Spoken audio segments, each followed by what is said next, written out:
I don't think I have made a decision as to exactly where I'm going to start telling the story, but I think I should really just start from the beginning, from when I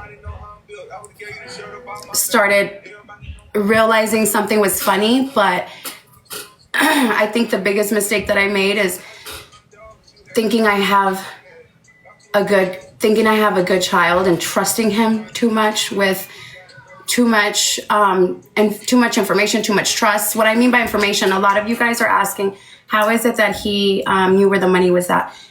So that was me and MJ's life savings that we had put away in a safe, and we had let him know where it was going to be at. I'm going to start just off by saying that. We let him know where it was at just because, God forbid anything happens to me and his dad, he's the oldest. We felt like he should know where there's emergency money just in case something happened to mom and dad. Right? So that's how that came about. I am talking about this because I'm being pushed to talk about it, but also because maybe some of you guys can actually relate and maybe see funny behavior coming from your teenager, and and you trust them and you think they're good, because they have good grades, because they're a virgin, because they've never done any drugs, because they don't drink, because they follow their rules, because they follow chores, because they follow, because they have good everything, right? You trust them. You trust them because they show no reason for you not to trust them, right? If I was abusing my teenager, why the fudge would I trust him to let him know where the emergency money is at? That right there, and that's just common sense to me. That's not have nothing to do with what I'm going to show, but that's just common sense. If I was really doing all this evil stuff that he is claiming that I did to him, why the heck would I trust him? Why would I trust? Does that even make sense? A mom beats on her kid, but even though I know I beat you and I know I abuse you and I know I give you hell, you know what? Let me tell you where there's emergency money so that when you're ready to leave me, because that's what every abused freaking kid does, right? They find a window to leave. They're abusers, right? So that when you decide to leave me, you decide to leave with all that. Like, that doesn't even make sense on its own, right? That doesn't even make sense. So basically what I dealt with is Alan meeting these two women, Elena Ramirez, which is a 35-year-old woman back then. It was 2 years ago, so she's 37 now. I'm talking about back then ages, okay? Not right now. I love you, Carmen. He was 16. She was 35. Her name is Elena Ramirez. The reason why I'm saying the names is because they're going to come out on paperwork anyways. Her daughter was 19 years old. And her name is her name is Cecilia Ramirez, okay? They met my son through gaming online, okay? That's how this started.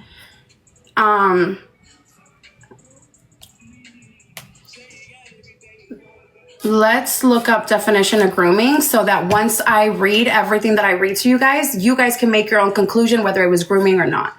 Right? That's totally, like I said, I'm not here to give you guys what I went through. I'm not going to sit here and talk about my depression and everything no, I'm just going to show you what paperwork says. That's it. They met through online gaming. Okay. So I don't know how we would have this read along just because I want to make sure that I'm reading it to you guys, but you guys can see it also. All right. Key elements of online grooming, right? Building trust and rapport. The groomers seek to gain the child's trust through online interactions, which can include complimenting them, right? Discussing shares, interests, or offering gifts, exploiting vulnerabilities. You guys know, okay, help me, okay? Groomers often target children who may be experiencing difficulties in their lives, right? I've never hidden from you guys that my kids have chores. They have a routine, they have rules, they have a curfew. All my kids do, right?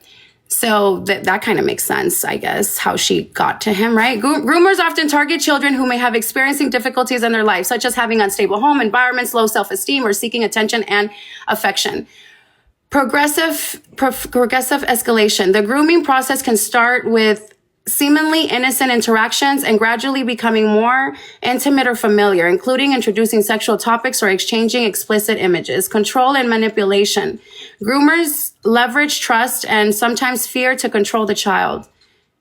Isolate them from support networks and maintain secrecy about the online relationship. Okay?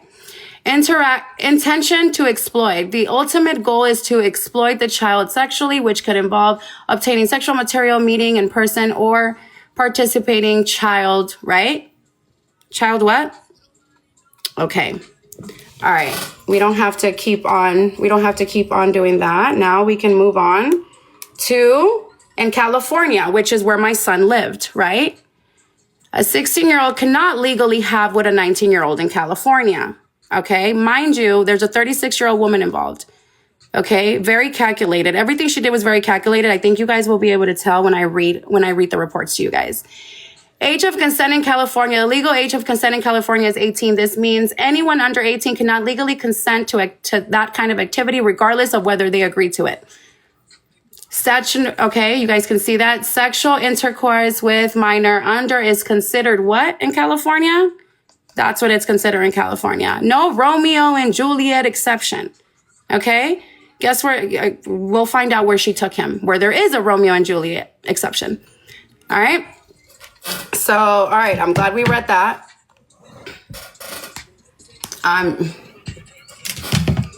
Like I said,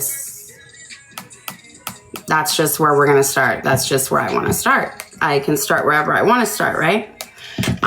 Okay. So, boom, April 18th, 2023. He claims that he's sick. He says he's sick. Mom, I don't feel good. Mom, I think I'm getting the flu. I go and get, what is that called? Like evaporator, like you put Vaporu on it and it steams and the steam comes out. He claimed he needed one of those, right? So mind you, he knew he was leaving that day. And now that I'm putting it all together, now I know why he made it seem like this. It's because he knew he was leaving that day. Restart. Humidifier, yeah. I should restart? What'd I do?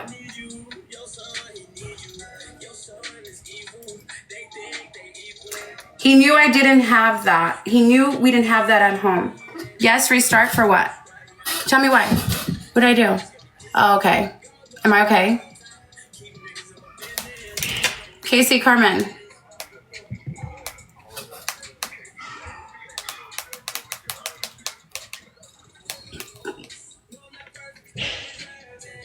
Okay, it's educational purposes only. I just want to make this clear.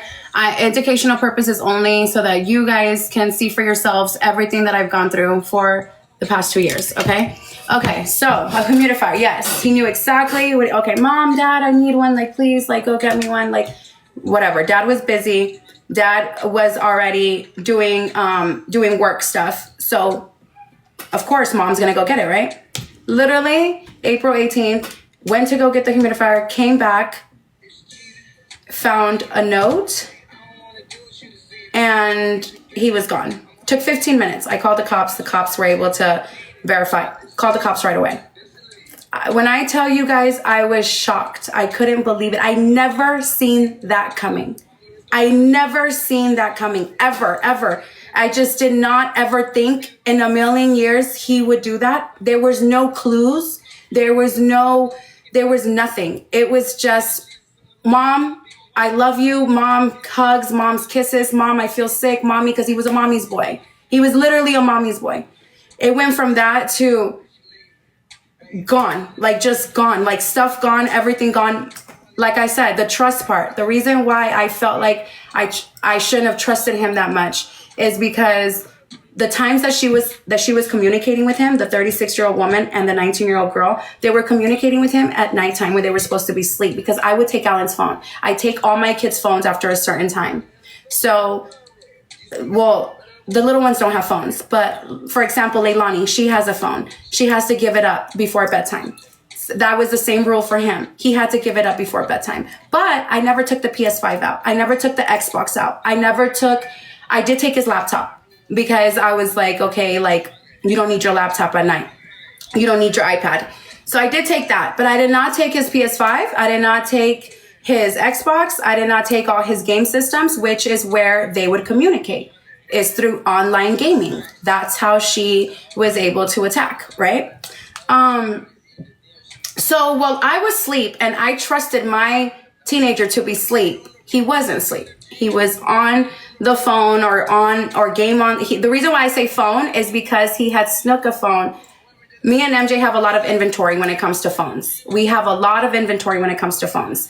Literally, we used to keep it at home, but now we keep it in the offices just because of situations like this. So he has snook a phone, had connected it to Wi-Fi, and eventually we found out that he had a phone. Okay, but at first that's not how they started communicating. At first it was just online gaming. She did whatever she did to get his phone number. She did whatever they had to do, whether they flirted with him, whether she threw her daughter at him. I don't know because I was not there as to how you go from online gaming to having your cell phone to sending these women money, because that's how I was able to find out who they were. It's because when I came back from CVS with the humidifier sitting here like, oh my God, my baby's sick. Let me hook it up for him so that he can feel better. He was gone. That's how I was able to find out, because he left his phone. He had left his phone. He had left everything, but he took all like the material stuff. Like he took everything expensive, everything that was like his clothing that I would buy from like Target or I would buy at the mall. Everything was left, but everything that was Dolce & Gabbana, everything that was Gucci, everything that was Louis Vuitton, all his clothes that was designer, he took all that. He took the PS5, he took the Xbox, he took all the kids' game systems. He didn't leave them with no game systems. Mind you, how this little guy had all this figured out, that's how much I trusted him at nighttime, that he was able to get all these suitcases, get everything going. I trusted him too much. I thought I had a good kid. That's where I fucked up. That's where I effed up. Did MJ have random checks in his room? Yes. And MJ could vouch for that. He would randomly just go in there and just be like, hey, like your room's not clean. Like, let me help you clean it, and act like he's like telling him like, oh, your clothes doesn't go here. But he would look around, because at the end of the day, we have a teenager. It doesn't matter if he's if he has good grades and he follows his curfew and he follows his chores and he follows the rules in the house, he's still a teenager. So I'm like, MJ, does he have freaking condoms in there? MJ, like, just like check for anything, whatever. Right. But at nighttime, when I thought my kid was asleep and he would close that door, I would think that he was asleep and I would leave him alone, and I would not go in there to be like, oh, who are you playing the game with? He knew the rules. He knew that after a certain time, everything had to be turned off. He would wait for mom and dad to go to sleep, because I wasn't doing social media when he was here. I had tried doing YouTube in 2020 with the coronavirus came along, but I was doing family content. I was doing YouTube with them, so no, I would go to sleep. You know how like now after they go to sleep, I'm on live. So if something funny was going on, I'd be able to hear it. No, I would literally go to sleep and think that my son was asleep in his room. Well, he used my trust and took advantage of my trust. And when I would go to sleep, that's when he would get on the gaming system and start talking to these women, right? Okay, boom, April 18th, I come back from the store. He's gone. I freaking call MJ. MJ comes flying home. And he's like, he goes into his room and he's like, his phone's right here. He's like, get into his phone. I got into his phone. I went to go see if he left his wallet. I look at his wallet, his debit card's in there, right? I'm such a bad mother. You guys have to put two and two together. Such a bad mother, such an abusive mother, but I was worried about his credit when he was 14. I was worried about him building credit. I was worried about him building, his bank accounts. He already had a bank account. He had a weekly allowance. Okay, so boom, he had left his debit card, he had left his phone, he had left his wallet, he had left his school ID, he had left everything, okay, when it comes to that. So I go into his phone and I check his Chase account, and that's how I find out the women's names. Elena Ramirez, because he had been sending her money saying, here, mom, here goes some gas money, because she worked at Walmart. She works at Walmart. She lives in Arizona. She works at Walmart. She didn't even have a place to live. She stayed in a garage with a roommate. So she didn't even, mind you, this woman didn't have nothing to show for herself. She was 35 years old, and all she had to show for herself was a car that she got, that wasn't even hers, right? And I know what car and everything, because like I said, when it comes to our kids, we find out everything. I found out what she drove. I found out where she lived. I found out where she worked. I found out who she was married to recently. I found out that she went to Vegas to get eloped. I found out so much information because I was going crazy about my child and trying to figure out if he was safe, trying to figure out who was he with, trying to figure out what the fudge happened that he left, because I had no clue. Mind you, if I was abusing him, then I would have seen it coming. I was literally shocked. Okay, so boom. I look and I'm like, look, bub. I'm like, look, like, because I call MJ Bubba. And I'm like, look, bub. I'm like, he's been sending this woman money. Here goes the number that he's been selling the money to, 818. And he's sending messages saying like, oh, here goes mom for gas. Oh, mom, here goes get you some food. Because the woman was already playing the victim to him. How are you taking money from a 16-year-old? How are you taking money from a 16-year-old? How did that conversation even come about?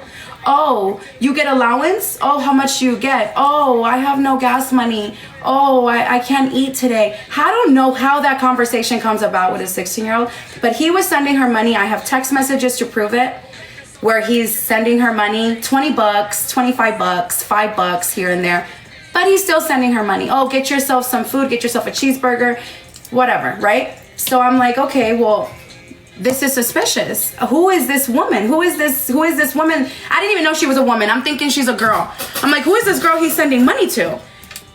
I get a hold of some of my friends, and my friends are like, send me the number. I'll get you the address. I'll get you the name. I'll get you of everything under that phone number. I send my friend that phone number, and she gets everything. She's like, this is her name, this is her age, this is her birthday, this is where she lives. And I was like, my son's in Arizona. I was like, there's no doubt in my mind that my son is Arizona. I was like, because he's sending this woman money. And then I ask his friends around. Okay, I'm gonna read to you guys everything. Let me kind of put it out there. I send his friends text messages, because that's how good of a mom I am, that I knew all his friends. I knew the friends' parents. So I was able to contact them and be like, hey, like, Anthony, all his friends, like, hey, have you guys seen Alan? Have you guys heard from Alan? Oh, no, but there is this new girl that he's talking to, that he's been talking to. Her name is Cecilia Ramirez. Mind you, he was sending money to Elena Ramirez, but the last name was the same. So I was like, wait, what was her name? And they were like, oh, her name is Cecily. And then and it's his girlfriend, and not his girlfriend, because they knew he wasn't allowed to date. They were like, it's this girl that he games with.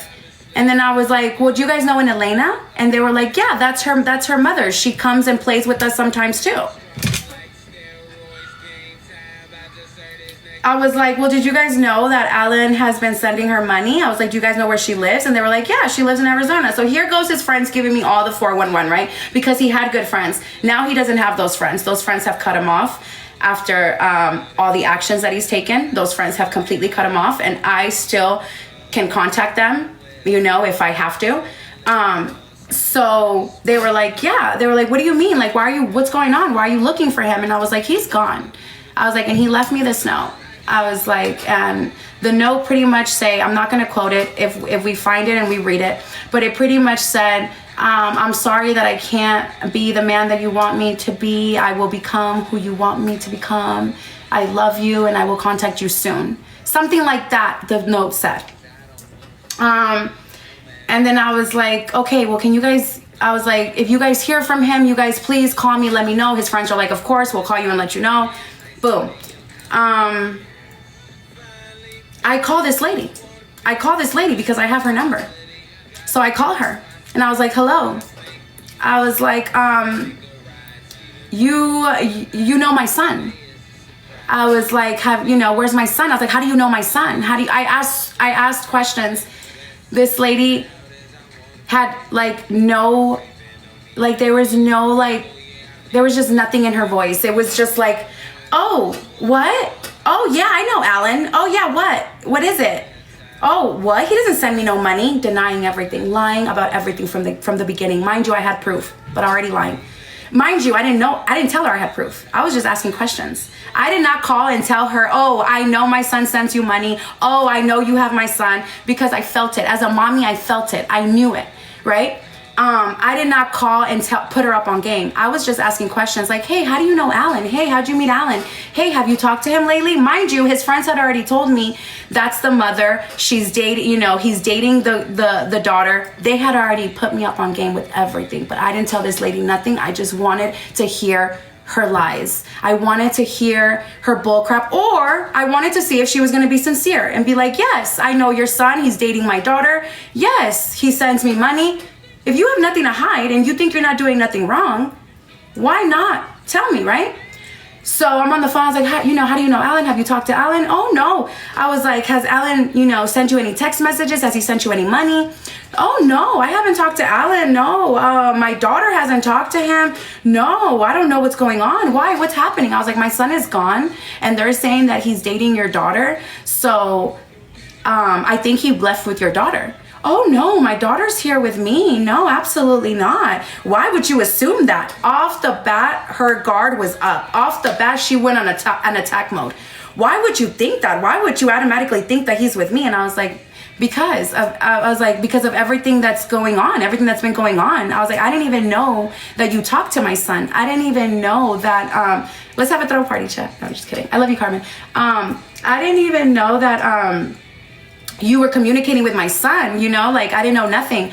Oh, well, I don't know, but you know what? Teenagers they're always rebellious. Teenagers are always like that.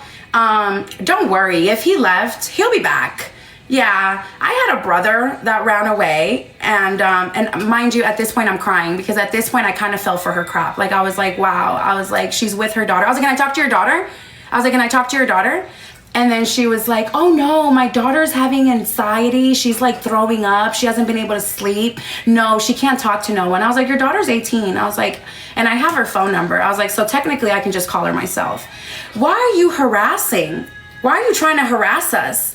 Why are you trying to call my daughter? And if I'm telling you my daughter's hasn't talked to him and she's not with him, why are you trying to call my daughter? Like, bro, it just automatically, I knew.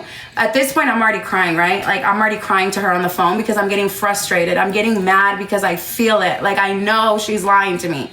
I just know us mommies have this instinct when it comes to our kids. And I knew she was lying to me.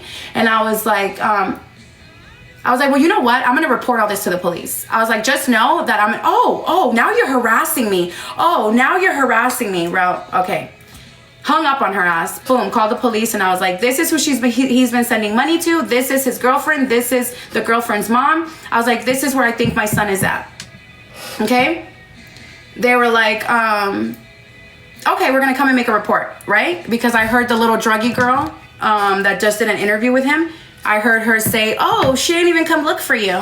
She didn't even come and look for you. Honey, I have 3 reports, honey. I have 3 reports. He only left twice. Honey, there's a missing report right here. For 4/18, April 18th, the day that I said. Look it up if you think I'm lying. There goes the first report. The second report of a missing child. There it goes.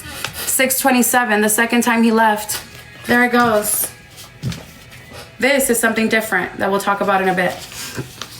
So for her to say, oh, she didn't even try. Like, girl, shut up. You look like a ruggie. You smell like a ruggie. You need to take care of your kids. You need to, like, girl, please.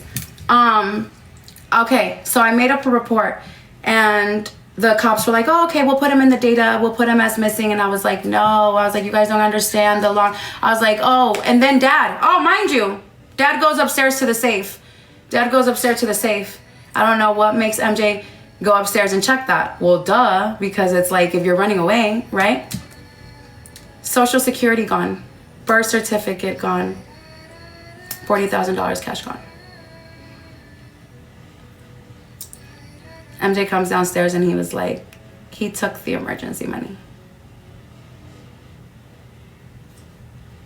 Mind you, at that point, I was like, I don't care about the money. Who gives a fudge? You know what I'm fearing? What somebody will do to him if they find out he has $40,000 cash. That's what I feared.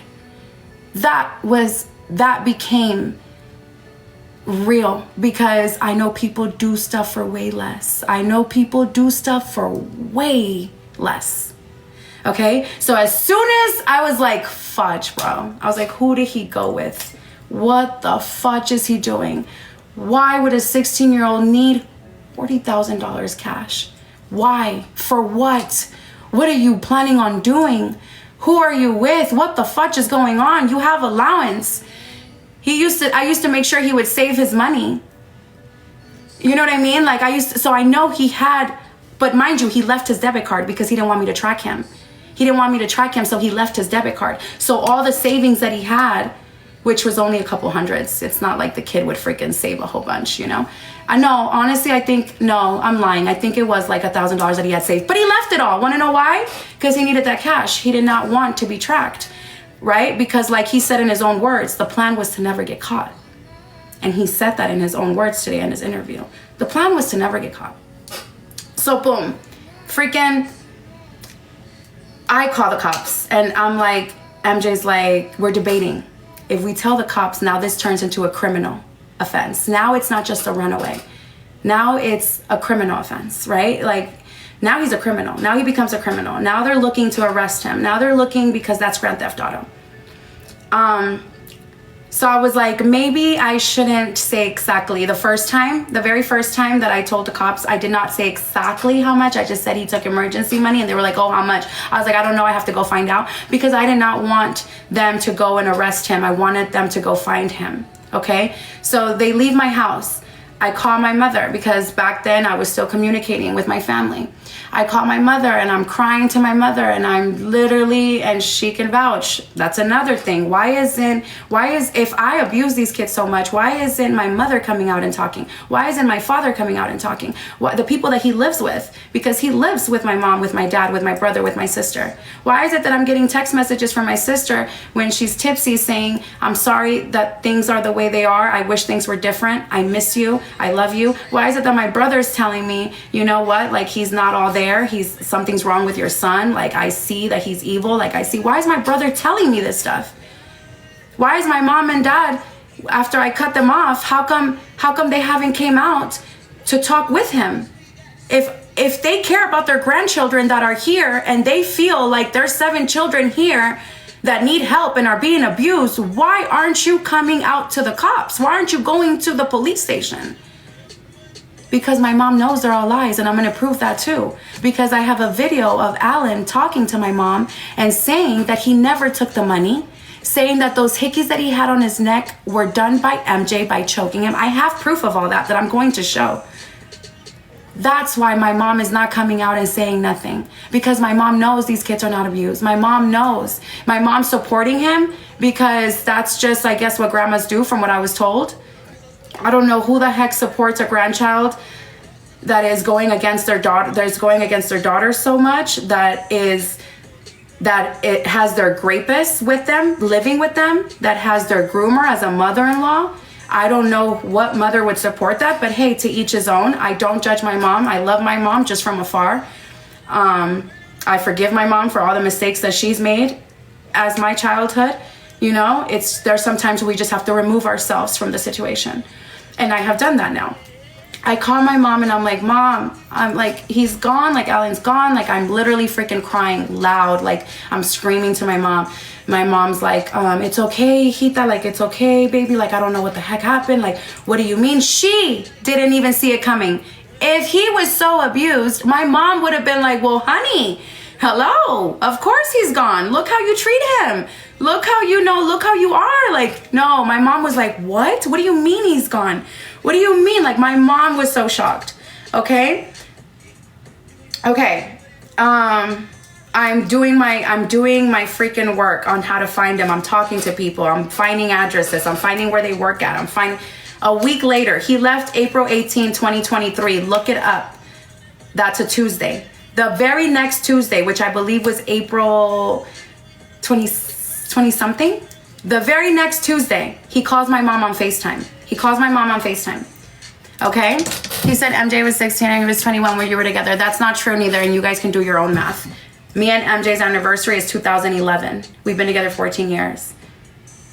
He was 18.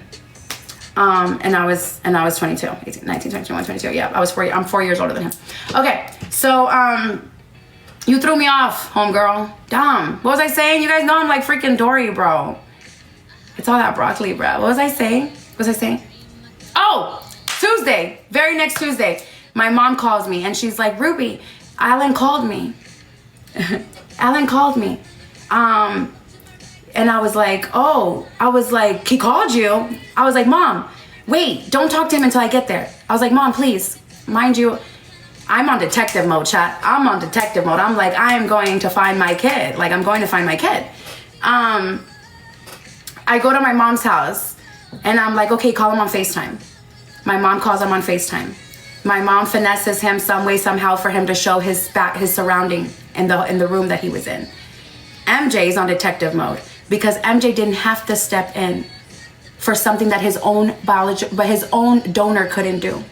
Okay? Mind you, the reason why I won full custody and the reason why his donor, his dad, his biological dad, however you say that word, lost all parental rights is because he was on rugs. After I broke up with him, he turned to rugs because I was in a domestic violence with his dad, if you can even call him a dad. He's a donor, okay? I was in a 5-year domestic violence with his donor, so I decided to leave him because I love myself more and I love my kid more, and I was not going to continue to put Alan through that, right? Even though he was little, even though he was a baby, even though he was 1 year old, even though he was 2 years old, I was not going to continue to put myself and my child through that. So I left him.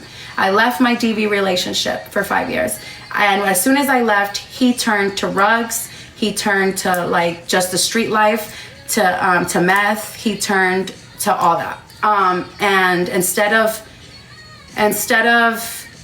fighting for his kid and fighting for visitations, he was one city over and didn't want nothing to do with Alan. His family didn't want nothing to do with Alan. None of that side of his family wanted anything to do with Alan. DV, sorry. At first, he would act like he was coming around because he was trying to get back with me. So he would come and act like he wanted to visit with him. So I would take him to my mom's house and I would be like, you can go see him there. He didn't like that. Why? Because he was trying to get back with me. It wasn't about Alan. Unfortunately, I effed up and gave him such a freaking crappy ass donor. That's my mistake for not freaking, I have to live with that. I have to live with the fact that I gave him a piece of crap of donor. I gave him a crappy dad. He did not, once he seen that he had to have the visitations at my mom's house without me, he no longer continued the visitations. At first he would, and he would be like, oh, where's Ruby at? Oh, is Ruby coming over? Oh, he would tell my mom, like, call Ruby, tell her I need to talk to her. Tell her we need to plan things out with Alan. And it's like, we don't need to plan nothing out. Whatever it is that you need to do with your son, you do it. If you need to take him for the weekend, let me know. I was open to anything because I was not going to take that from Alan. Him DVing me, hey, maybe that had nothing to do with the relationship that you had with your son.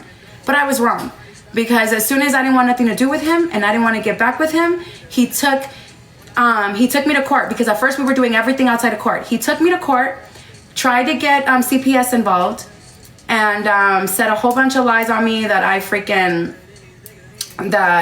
neglected him and all this crap. They came, whatever. We did a safety plan where he had to go with my mom for a month when he was a baby. This was when he was like 3 years old. Okay, but I went to court and I fought for my kid.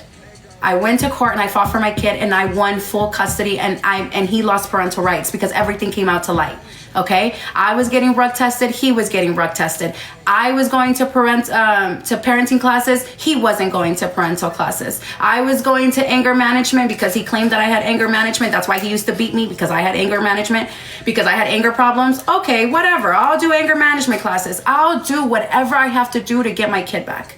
Okay, did he? No, he didn't. As soon as he saw that he couldn't get to me and that that he couldn't get back with me, he cut all ties off with Alan. He didn't want nothing to do with Alan. He was only a city over, okay? Only a city over. I was in Palmdale, he was in Lancaster. A city over, honey, and he didn't want nothing to do with his son. So, okay, I don't know how the fudge that came about, that part of the conversation came about, but I fought for him. I got him back. Where was I going with this? Where was I going with this? What was the point of me saying the donor part of the story? Oh, because MJ jumped in. MJ jumped in. And this is the things that he gets from him, right? Alan is coming out talking crap about MJ. Yes, MJ went into detective mode. He didn't have to do that. If MJ abused him so much and MJ didn't love him and MJ wanted him out the house, why would MJ get on detective mode and start screenshotting him being on FaceTime with my mother so that he can match the background to what hotel he was in Arizona? MJ did all that. I didn't do any of it. I'm too stressed out. I'm hearing my son's voice after a week. I'm seeing that my son has hickeys all over his neck on FaceTime. I'm seeing a kid that I no longer know, and it's only been a week. And he stole from me, and he took everything with him. Like, he never wants to see me again. He took his freaking birth certificate, his social security. My mental is so gone that MJ was the one that was like screenshotting. He was like, screenshot everything. Like, as soon as my mom would finesse him for him to like show his hotel room, he would be like, screenshot. And we screenshotted a lot of that conversation on FaceTime. My mom gets off the phone with Alan. MJ now knows that he's in Arizona. We put our mommy and daddy tells us he's in Arizona. So MJ, the first thing he does, we already know they're in Casa Grande because we found out through her number where she lived. I love you. So MJ is now going on Google and he searches all of Casa Grande's hotels and motels. He searches them all up. Boom, he puts them together with all the screenshots that he has. He's like, he's in this room right here. He's like, this is the hotel that he's in. And I was like, how do you know? I was like, what the heck? He was like, because look at the background. He's like, look at the painting. He's like, look at the headboard on the bed. He's like, look at the floors. He's like, look at the AC unit. Bro, when I tell you, this man went on and beyond, and we found him. He booked the tickets right there and then. He's like, we're going tonight. He's like, we're going tonight to go get him. My brother is listening because he's right there, because me and my brother were like this. He's right there listening. My brother's like, I'll go with you to Arizona. My brother can also vouch for me, even though I don't talk to him. My brother was like, I'll go to Arizona with you. This little mother got me effed up. He's like, what the fudge is he doing? He's like, over there freaking sending women. He's like running away over some freaking pussy. He's like, what the fudge? He's like, nah, I'm going with you. And I was like, all right, bro. I was like, pay for his flight too. MJ pays for his flight. Frank, you know I'm not lying. MJ pays for his flight. He pays for my flight. He pays for freaking his flight. If MJ abused him and MJ didn't love him and MJ didn't want him in the house, why the fudge would MJ help me find him? People, it's easy to put two and two together. Mind you, I'm gonna read everything to you.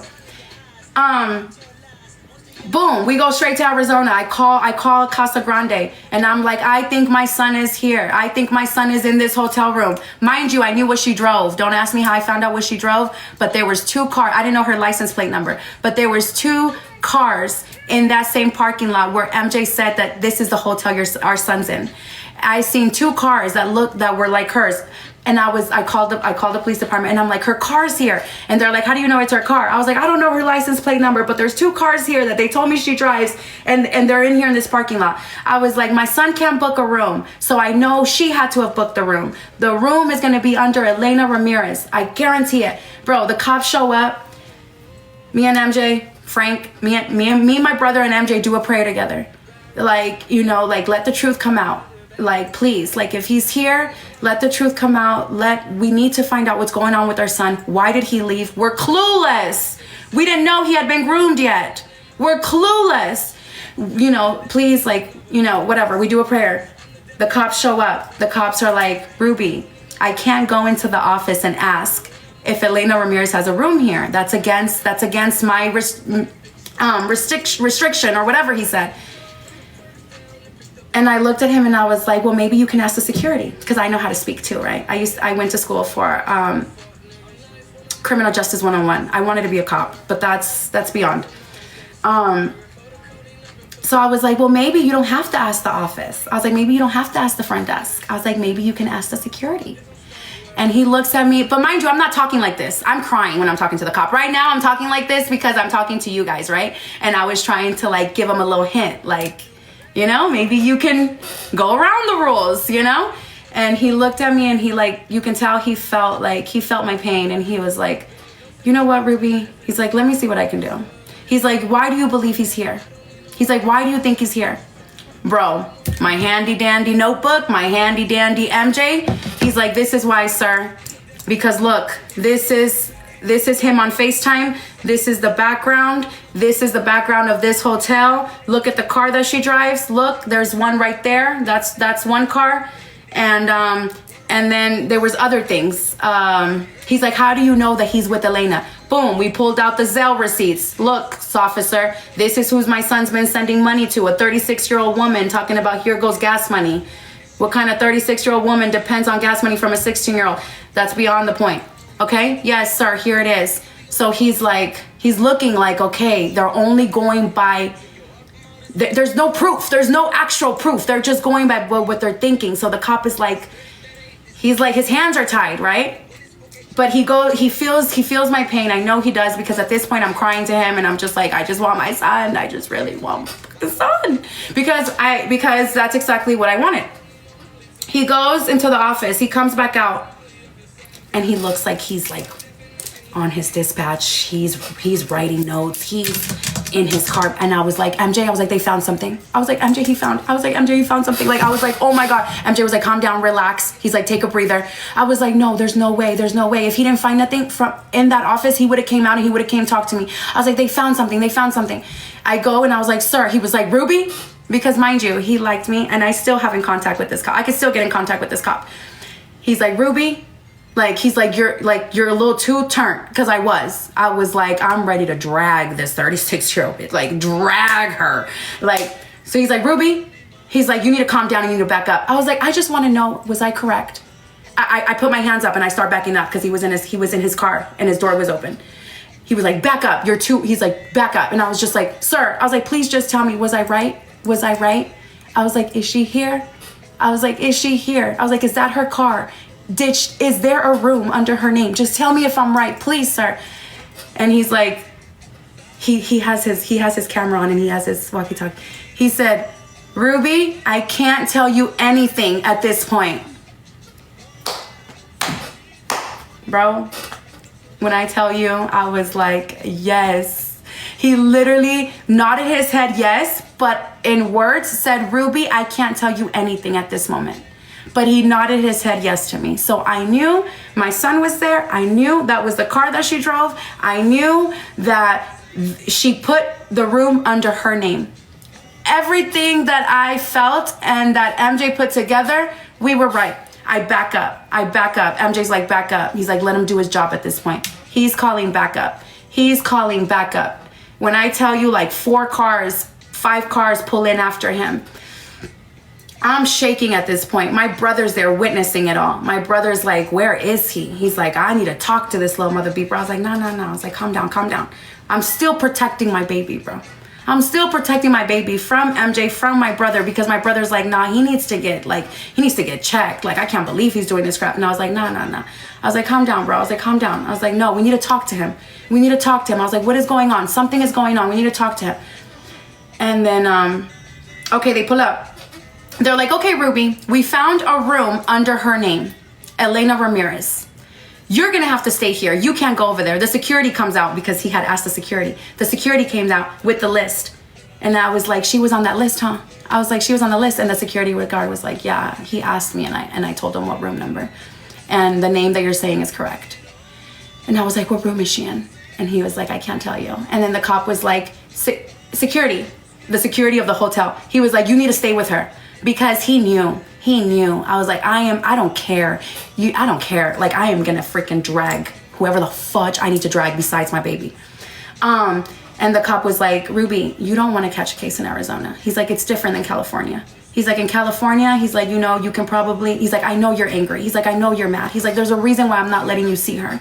He's like, there's a reason why I'm going to go by myself, and I will bring your son and I will bring his stuff. And I was like, no, I need to be there. I need to go. And he was like, you're not going. I was too hysterical at that point. I'm kind of glad he didn't let me go, because I would have caught a case. And who knows what my anger could have done, because sometimes our bare hands can do stuff. So who knows? He probably saved me that night from not letting me go with him and confronting this pedo and the rapist. So, okay, he doesn't let me go. He comes back and he's like, this is where I'm going to start reading the paperwork that the cop wrote. This is where I'm going to start reading. Now that we have gotten here this far, now I'm going to, so that you guys could hear it from his voice. You guys are not going to no longer hear my side of the story. Now let's read as to what happened when we got there. Okay? Are we ready? Let's double tap the screen. Let's get to 271. If we get to 271, I know we're ready. 271,000. And we are going to start reading. She was 19 at the time. Oh, sorry. Thank you. W mother effing mods, W supporters, thank you. Because my real supporters have already done their investigation. And they already know what's up. So, what video should I show before I start reading? What video should I show? Whoa! 283,000. All right, hold on. Okay, before, yes, thank you, you're right. Before I start reading what the statement of the cops that were there had to say, when he said, Ruby, you wait right here and don't go with me on the opposite side of the hotel, that's where I'm going to start reading. But before I read that, let's explain the reason why I had to cut off my mother. Because this is a video of him denying to my mother that he took the money. Okay, this is him lying, saying that he never took the money. And this is a video of him lying, saying that the hickeys that he had from his 19-year-old rapist were MJ choking him out. Okay, this is that. And just so you guys know, I'm not lying. This is my mother talking to him on FaceTime. All the screenshots that we took. MJ even got to the bottom of this AC unit. That's how, he got to the bottom of it, okay? You guys see the hickeys loud and clear. Okay, he's already came on a couple of T pages and admitted that those were hickeys. Do not let me lie. You people, some of you people know. He's already came on T pages on TikTok and said, yes, these are hickeys. What's the big deal? Let me tell you what the big deal is. That you tried to lie at first and tell my mother that they weren't hickeys, honey. You tried to tell my mother that they were choke marks. And then when my mother asked you, why did you take the $40,000 cash? He said, Mom, he said, Grandma, do you want me to go rob a bank? I don't have that money. She's lying on me so that I can get in trouble. If you speak Spanish, I'm gonna need you guys to translate. I'll cash app you back if you translate. I'll cash app you back for you having to you're here? Okay, thank you, Yanni. For you having to sub, I'll cash app you back, baby, just so you can translate. Pero ella quiere dinero que yo no tengo. ¿Qué voy a hacer si ella quiere dinero que yo no tengo? ¿Qué quieres que haga, mamá? ¿Quieres que voy a un banco y llevo?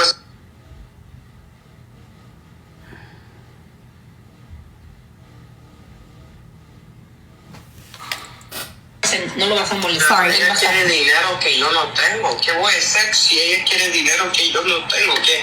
¿Qué quieres que haga, mamá? ¿Quieres que voy a un banco y llevo ese dinero como no tengo?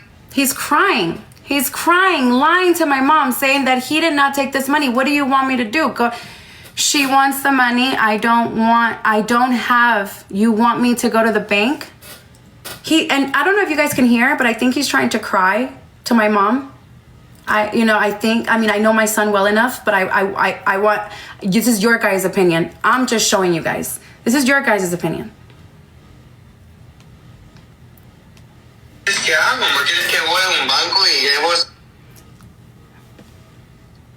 It's okay. It's gonna do that and then it'll go away. No lo vas a molestar. Pero ¿Qué ella pasa? quiere dinero que yo no tengo. ¿Qué voy a hacer si ella quiere dinero que yo no tengo? ¿Qué quieres que haga? ¿Me quieres que voy a un banco y llevo ese dinero? Como no tengo ese dinero, entonces no puedo ir a esa casa. Si quiero ir a esa casa, ella no puede saber. ¿Qué va a Porque pasar, yo tengo hijito? dinero que ella ¿Qué va a pasar? It's clear what those are, chat. It's clear what those are. And then look what he says. It's clear what those are. And now let's see what he tells my mom about those hickeys. Es claro, como mira esto, Juan. Oh my God, ¿qué pasó, hijo? Es cosas que no te estoy diciendo. ¿Qué tienes, hijito? ¿Qué te pasó en el cuello? Nada, no es nada como grande, pero es como te estoy diciendo estas cosas que I was right hay there. mucho que no te estoy diciendo. ¿Pero qué tienes en el cuello, hijo? ¿Qué te pasó? ¿Andas con una chica? You see, there goes my No, mom. no es chica. A ver, déjame ver, hijo. Es él, ¿cómo se llama? That's my hand. El Screenshotting. Víctor. Él hace como hay unas veces cuando se He can't even spit it out. está en borracho, no sé si It's a tiene lie. si está en drogas o no sé, pero hay muchas cosas que yo no te digo, no. Pero déjame ver tu cuello, hijito. ¿Qué Mind you, pasó? my mom saw him every day. No, me está bien. ¿Pero qué tienes en el cuello? No, me está bien.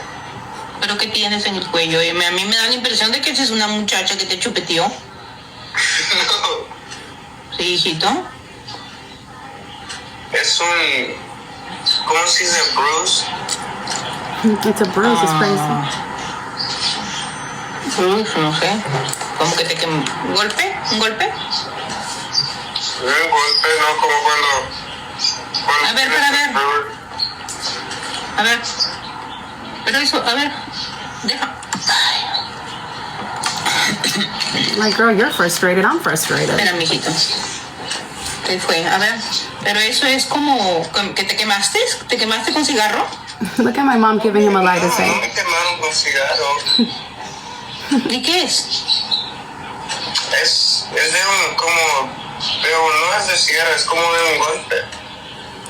¿Pero golpe de qué, hijito? No golpe, ¿Golpe de qué, hijito? Golpe. no golpe, Golpe como, means no sé hit. cómo decirlo en Que español. te agarraron con la mano así y que te Sí, hicieron, eso. como que te quisieron ahorcar. ¿Qué es tocar? Ahorcar, así que te hicieron así en el Sí, cuello claro. y te dejaron las huellas ahí. Sí. ¿Quién te lo hizo? ¿Quién te hizo eso? No, todavía está ahí, hace como una semana que ya me fui. Pero hijito, eso. Todavía. Pero eso es como que recién lo hubieran hecho. Porque cuando te hacen algo así que te dan, te lastiman, ya se va borrando y tú lo tienes como que recién. hijito. Ay, no, de que estaba más malo de resto. Esto nomás es un poquito de cómo estaba. Ya se está, ¿cómo se dice? Remojando. Bajando, claro. Ya se está bajando. Pero ¿quién te hizo? ¿Ruby o Milton? ¿Quién? No, es Milton. ¿Pero por qué?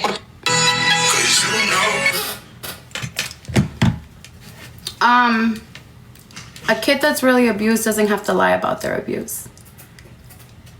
A kid that really does get bruises like he claimed and really got and really got beat like he claimed on these interviews, they don't have to lie about their abuse.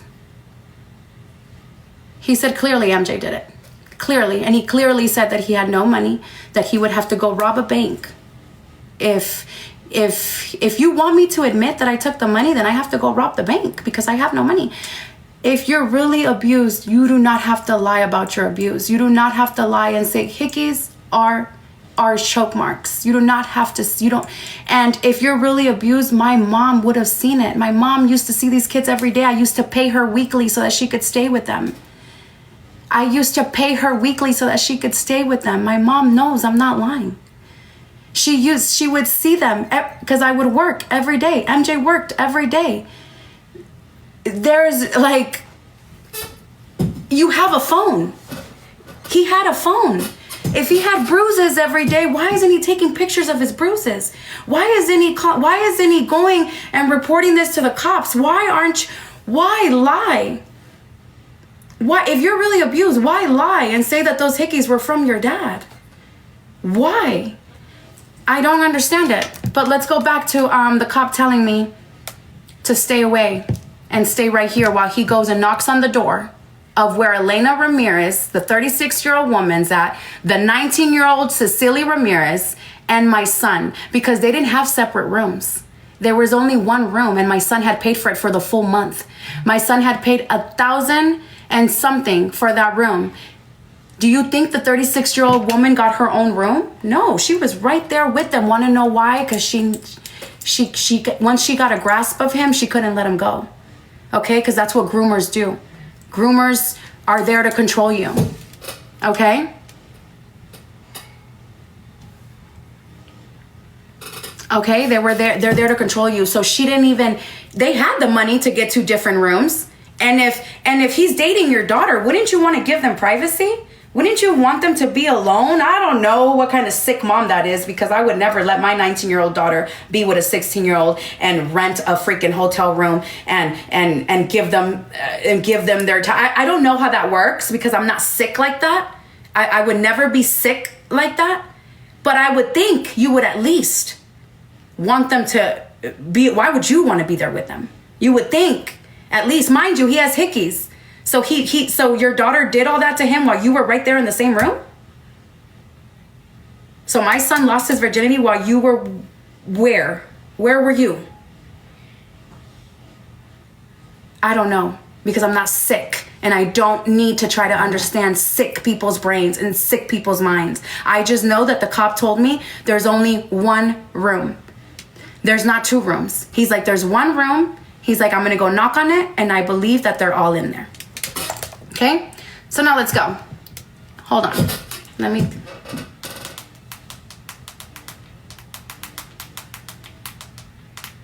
Just want to make sure I'm texting. Okay.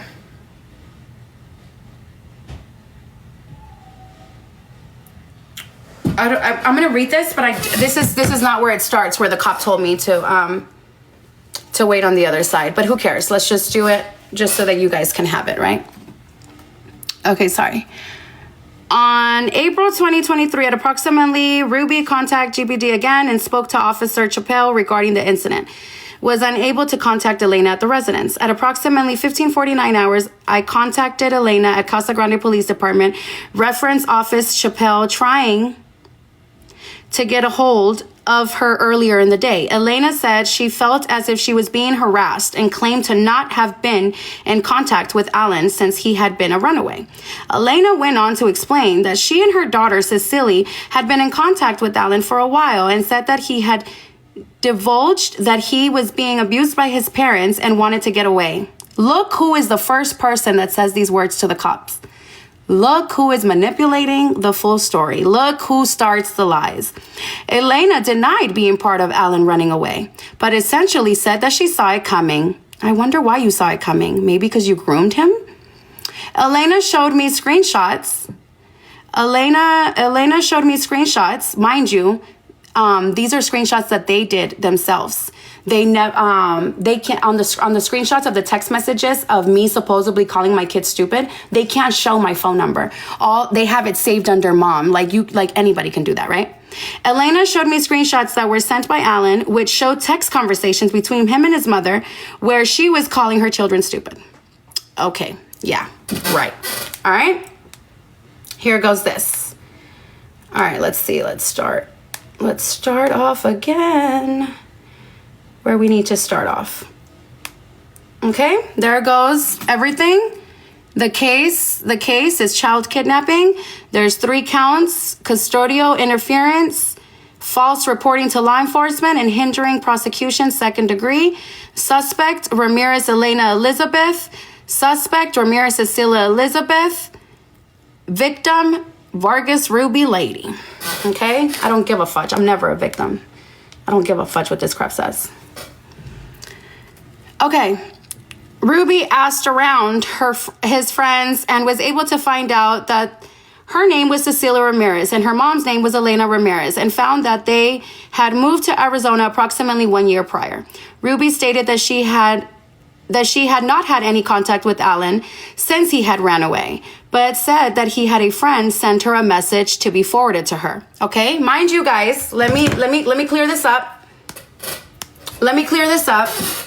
This is the friend that I reached out to, okay? I'm gonna protect his identity by not posting his name and crossing out everyone's friends, all of his ex-friends' names, because they were real friends to him and they seen that what he was doing was wrong, so they no longer communicate with him.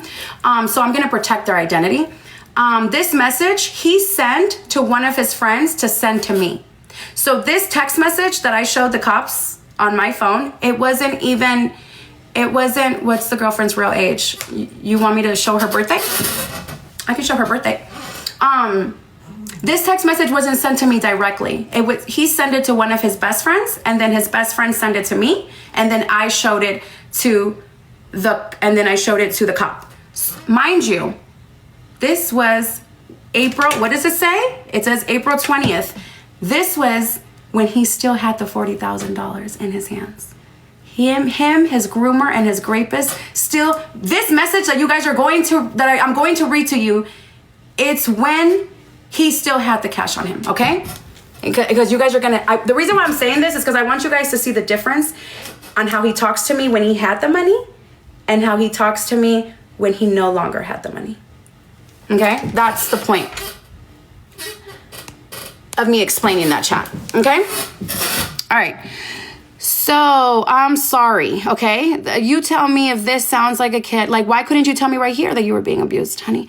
Because it's lies. I'm sorry for what I did. I've been going through so much. I feel like you guys haven't been able to see it or understand it because want to know why? Because he couldn't have a girlfriend. I as a 16-year-old, I'm sorry, as a mother of a 16-year-old, no, you cannot bring girls to my house. No, you cannot hang out with them in your room. No, you cannot stay after 10 p.m., 11 p.m. curfew. I'm sorry.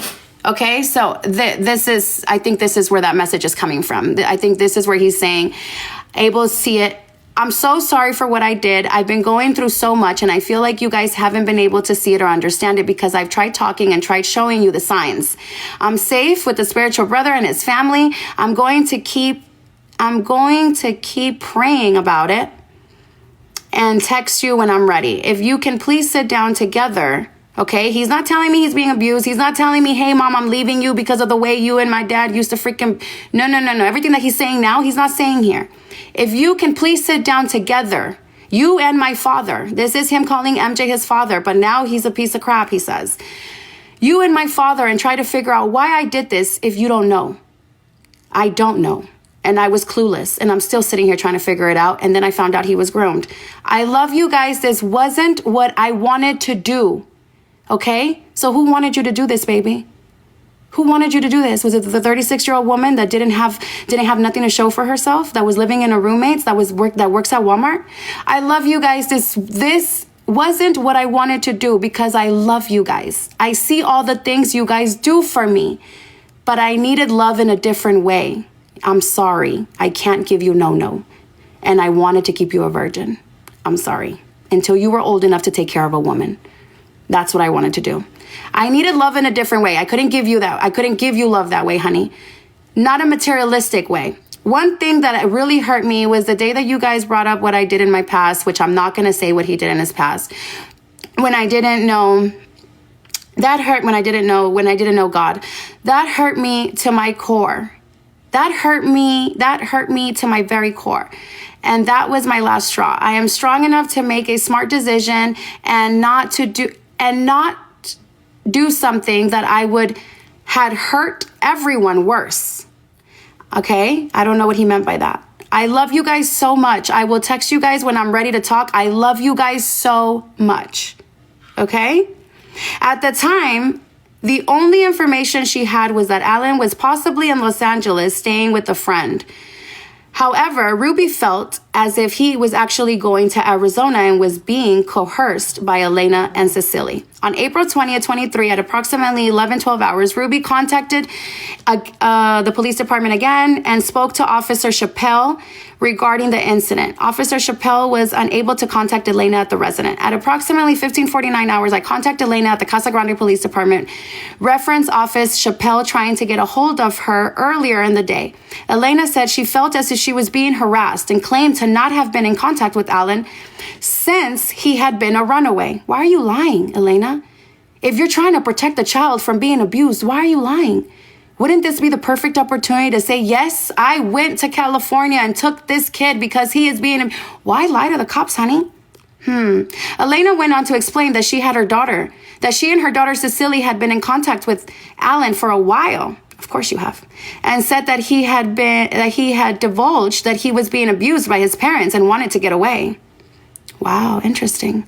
Elena denied being part of Alan running away, but essentially said that she saw it coming. Elena showed me screenshots that were sent by Alan and showed text conversations between him and his mother where she was calling her children stupid. Okay, let's keep reading, chat. We're not done. Let's have a read along. It's a read along, chat. Keep double tapping. I'm reading. And blaming him for his siblings' behavior. Okay, so look who is the first person to say the words that now my son is coming out and saying on these T pages. Doesn't he sound just like her? Elena said it was common that Alan was left in charge if his 7 siblings, and said that he was stressed out because of it. Okay, mind you, I never left my kid for more than freaking 2 hours. I never did. I told Elena that even if there's an abuse in the home, it is a crime to contribute to the delinquency of a minor or to harbor a runaway juvenile, and her tone changed. Would you look at that, chat? Her tone changed. She's like, wait a minute, I'm not getting away with everything that I planned out. Where was I, chat? Her tone changed. Elena said she would try and reach out to Alan all of a sudden, even though she had him, even though she picked him up, even though she had him in a hotel room that he had paid for. Elena said she could try and reach out to Alan and ask what would happen if she convinced him to turn himself into the police, and if he would be returned over to his mother despite the allegations of abuse. Allegations, bitch. I explained that he would have been returned and a CPS investigation would need to occur before he would be removed from the home. Okay, that's exactly what the cops told her. That's exactly what happened. Elena said that she would try and reach Alan and convince him to go home and turn himself into the police. Yeah, right. Elena said that the last she had heard, Alan was staying with a friend by the name of, and that's a lie. That's the reason why I'm exposing it, because he'd never had a friend named Chris. That was a lie that Elena said because she had him in the hotel room hiding him. Elena said that the last time she heard, Alan was staying in the name of Chris in Los Angeles, but said information was limited to that. I spoke to Ruby again, and she said she felt as if Elena was lying about her part in the whole situation. Ruby said she had spoken to Elena, but said Elena had reached out to her with a Google phone number. She did, chat. I forgot to tell you guys that. When asked why she used the Google phone number, she said she did not want to jeopardize her safety and did not want to be hunted down. Why would you be hunted down if you're not doing nothing wrong? You're just trying to protect. I wonder why you fear to be hunted down. Ruby said Elena was being too paranoid and felt it added to her suspicion that Elena was not being truthful. And I was right, because I'm a good mommy and I have good mommy intuitions. Additionally, Ruby said that Elena had allegedly gone out of town Monday. She did, because she went to come pick up my kid April 18th. Okay? The days before Alan had run away, and did not return until Wednesday. Want to know how I knew, you guys, when she left town and when she came back? Because I spoke to her roommate. Her roommate was the one that told me she spends more time at 3, 4, 5 in the morning on the phone with your son than the girlfriend does. And they talk in Spanish. So I can't tell you what they talked about because they talk in Spanish over the phone at 2, 3, 4, 5 in the morning. So that's how I knew she was gone. Additionally, Ruby had allegedly gone out of town, okay, Monday, the day before Alan ran away, and did not return until Wednesday, according to Elena's roommate, who Ruby had gotten a hold of, because Mama Bear got a hold of everybody. Right? Okay. At this point, nobody has been contacted by Alan, and his social media accounts have been deactivated, or he was not active on them. At 2018 hours, I spoke to Elena again, who said she had reached out to Alan and said that Alan refused to give out his location and said that he was safe with, and the friend's name. Elena insisted that the situation was stressing her out. Yeah, bitch, because I bet it was stressing you out. And said she was going to stay at a hotel for the night. Ah, ha, ha, because the people she lived with at the San Borja address had now been harassing her about the situation as well. Want to know why? Want to know why she was leaving? Because her roommate was starting to smell her bullcrap. Her roommate, when she talked to me, her roommate was like, yes, Ruby, you're right. You're right. She does have your kid. She does have your 16-year-old. Want to know why? Because I would wonder who would she be on the phone with 2, 3, 4, 5 in the morning, talking on Spanish, whispering on the phone with her daughter right there. She was like, and now I know it was your son. She was like, she left on Monday. I was like, my son ran away on Tuesday. What a coincidence. She left town on Monday. What a coincidence. She's feeling harassed. And she's staying in a hotel the day that she brought back my son. She brought him back on Wednesday. They stayed in California from Tuesday to Wednesday. They didn't really stay that long. She brought him back Wednesday. And what did she do? Get a hotel. Of course you get a hotel because you had already taken my kid. You had already groomed him to steal money. You had already taken the money from him. And you can now afford whatever the heck you want to afford. Okay? Yeah, this is insane, and this is what I was trying not to come on here and talk about. Let's keep reading, chat. Let's have some more read along, okay? Stupid chair. I asked Elena where she was since Monday, and she said she worked on Monday from 5 a.m. to 2 p.m. Like the cops can't check, Dumby. Tuesday, Elena went sightseeing. Of course she did. She came to California. Of course she saw the mountains. Of course she went sightseeing. Ooh, let me laugh about this. In Goodyear, Arizona, and had gotten a hotel for the night with Cecily. Wednesday, Elena had come back to Casa Grande and had been in town since because she had already picked up my son. I checked flock safety. Okay, I'm gonna need you guys to tell me what flock safety is because I didn't understand this part. I'm sorry, guys. But I'm guessing the cop said he checked flock safety and Elena's Chevy Equinox had been seen in Casa Grande on 4/13, 4/19, and 4/20. No other flock hits were seen. Okay, so she got caught the fudge up lying from what it sounds like. At this time, an informational report is being taken due to the nature of the incident. It is unknown what type of follow-up is being conducted by LASO. The report is being forwarded to Whoop-de-Whoop-Whoop for consideration. All conversations were captured by department body-worn camera, okay? Hold on. We're not done. Hold on. Okay, there it is. It says kidnapping right on top, okay? It says how many counts? 3 counts, 4 counts, 2 counts for each case that they caught. There she goes. Suspect number 1, suspect number 2. Victim, okay? Look who else is a victim, chat. Look who else they put as a victim. Alan Vargas. Want to know why? Because he was 16 years old and he was a victim. He was groomed. Okay? Let's keep reading, chat. Because this is where they left me. They left me in the other room. On 4/26 at approximately 0:37, which I think it was midnight, the offense of custodial interference, false statements to law enforcement, and hindering prosecution occurred when Elena Ramirez and Cecilia Ramirez, when they both harbored Alan Vargas, a runaway from California. Elena provided false information. I'm sorry, I'm shaking, bro. I know where all these people live. I know where they work. Elena provided false information to law enforcement and even transported Alan from California to Arizona. Elena and Cecily were arrested. Elena was booked into the Pinay County Adult Detention Center, and Cecily was cited and released from the police department. I'll tell you guys why they didn't go to jail. Because if I wanted to press charges on them, on them women, I had to also press charges on my son, and I didn't want to do that. Because they said my son would have done like 5 or 6 years for taking that money. Alan took property along with when he left California. Alan's property was located and returned to Alan's mother. That's how much was recovered and returned to Ruby. On 4/26 at approximately 37 hours, I was dispatched to the area, well, there goes where he was at, in reference to a runaway juvenile. Upon arrival contact, I was made with Ruby Vargas. Ruby advised her son Alan had run away from home in California and she believed him to be somewhere in the dispatch location. Ruby advised Alan came to Arizona to be with his girlfriend, his rapist is what I should have said, and stay with Cecily's pedo, Elena Ramirez. Ruby advised when Alan ran away that he took, After speaking with Ruby, it was determined that it was possible that Alan was on scene. Elena's vehicle was on scene. I spoke with staff on scene who advised Elena was in fact staying in room.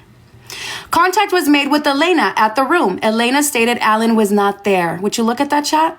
So when the cop left me on the opposite side of the hotel room, he knocked on the door, and what does she do? She lies. She was 36 back then. She's probably 38 now. I don't know. I'll show you guys her birthday right now. Elena stated Alan was not there, and she had already notified law enforcement. She had already lied to all the cops and all law enforcement. Sanchez with the Casa Grande Police Department, after speaking with Elena and advising her, Alan was on video chat with his grandmother, and the room could be identified as a room at the suites that she's standing in. Screenshots were taken of the video chat, and she could be charged with custodial interference, and continued to question Elena about Alan. And she lied to me at least, how many times, chat? How many times did she lie? Before finally admitting Alan was in fact in the room. Why are you lying? Why are you lying? This is your perfect time, girl. Perfect time to shine and be like, yes, if you felt like you did nothing wrong, then why are you lying? Once I detained Alan for being a runaway juvenile, he was placed into handcuffs, double locked behind the back, and checked for profit fit and placed into the rear cage of the patrol vehicle. Vehicle was searched prior to Alan into it. Okay, let's keep reading, chat. Read along. While I read, you tap. Once Alan was detained in my vehicle, I asked Elena about the money Alan had with him along with his other belongings, which was 2 game systems and clothes. Very expensive clothes, by the way. All designer.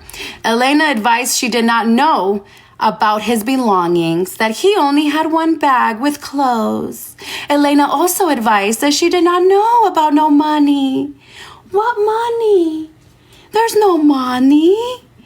Oh my. At this time, Officer Chappelle, number 334, was on scene and waited with Elena and Cecily as I transport Alan to his mother to speak with her about the money and belongings. Once back with Ruby, I advised her Alan and Layla both denied any knowledge of the money. Alan, even seated, you would have to prove it. And I know there's no proof.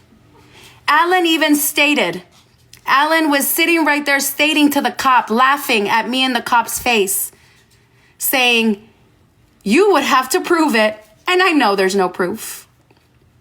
Ruby requested to speak with Alan because I did not want my son to go to jail for stealing this money. As Ruby spoke with Alan, I contacted Officer Chappelle and advised him to detain both Elena and Cecily for being the hus and for being the rapist and for, I'm sorry, Chad, I just have to have a little bit of fun because if not, I'm going to crash out. For being the pieces of that they are. Arrest them, both of them, right now. And they detained them, okay? Elena, these are the charges she's going to get. Custodial interference, keeping Alan from his mother, legal guardian. Ooh, false statement to law enforcement, lying about Alan being present, you little liar. But you're over here trying to play the victim. Hindering prosecution, providing Alan with transportation and harboring him in the room. Would you look at that? Arrest Cecily. What are we arresting her for? For custodial interference, keeping Alan from his mother. After Ruby spoke with Alan, she was unsure if she wanted to aid in prosecution. I was unsure because I cannot send my son to jail. Call me slow like the rest of my freaking friends have, but that's just what it was. For Alan taking the money, okay? I did not want no prosecution. But did state I would not press no charges if the money was returned. At this time, I left Alan with that person and returned to Elena and Cecily for further questions. Upon arrival, Officer Chappelle advised that Elena disclosed to him she drove to California to pick up Alan and transported him back to Arizona. Oh, look at you now telling the truth because you're in handcuffs. Look at you folding. You didn't stand on 10 toes, B. Look at you folding. Due to Elena and Cecily being in handcuffs prior to my arrival, I read them both Miranda warnings. Both Elena and Cecily advised they understood these rights. I took Elena out of the room and asked her again about Alan's belongings and the money. She again stated she didn't know anything about them. Elena was placed under arrest at this time and placed in the rear of the Officer Smith's vehicle. Elena was handcuffed.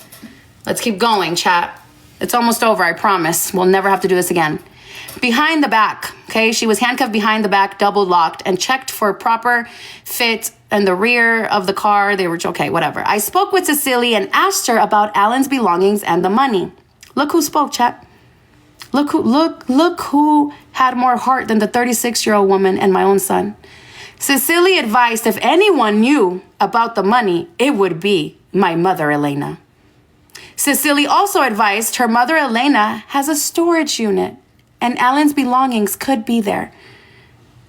Oh, what was the motive here, chat? Cecily was placed in the Officer Chappelle's vehicle.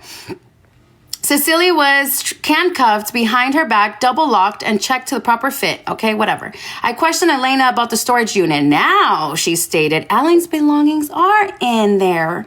Now I remember. Oh, I remember. And it's located at the U-Haul facility unit. Yes, sir. Yes, sir. I was only trying to protect this kid. That's all, sir. Elena completed and signed a consent to search the storage unit. Alan's remaining belongings were located in the storage unit and later returned to Ruby. After speaking with Elena and Cecily, I again spoke with Alan due to no resolution about the money. Alan advised he would disclose the Alan advised he would disclose the location of the money if he could speak with Cecily.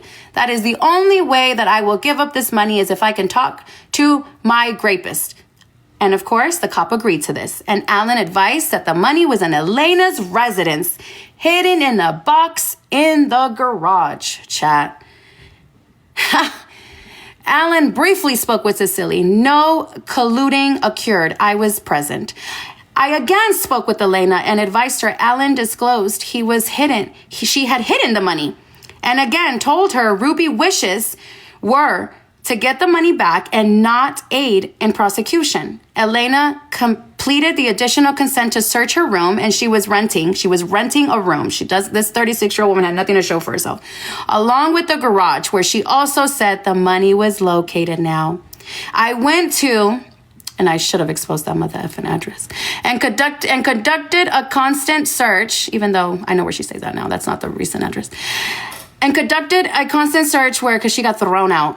That's how much was found in the belongings of Elena. Wished to take the dispatch location. Later, Elena advised that the money belonged to Ruby. Oh, she wasn't trying to do 6 years for grand theft in Arizona. A total of $32,672 was found and later returned to Ruby. It was counted by myself and the witness again. There was like 4 cops that had to count it in front of me.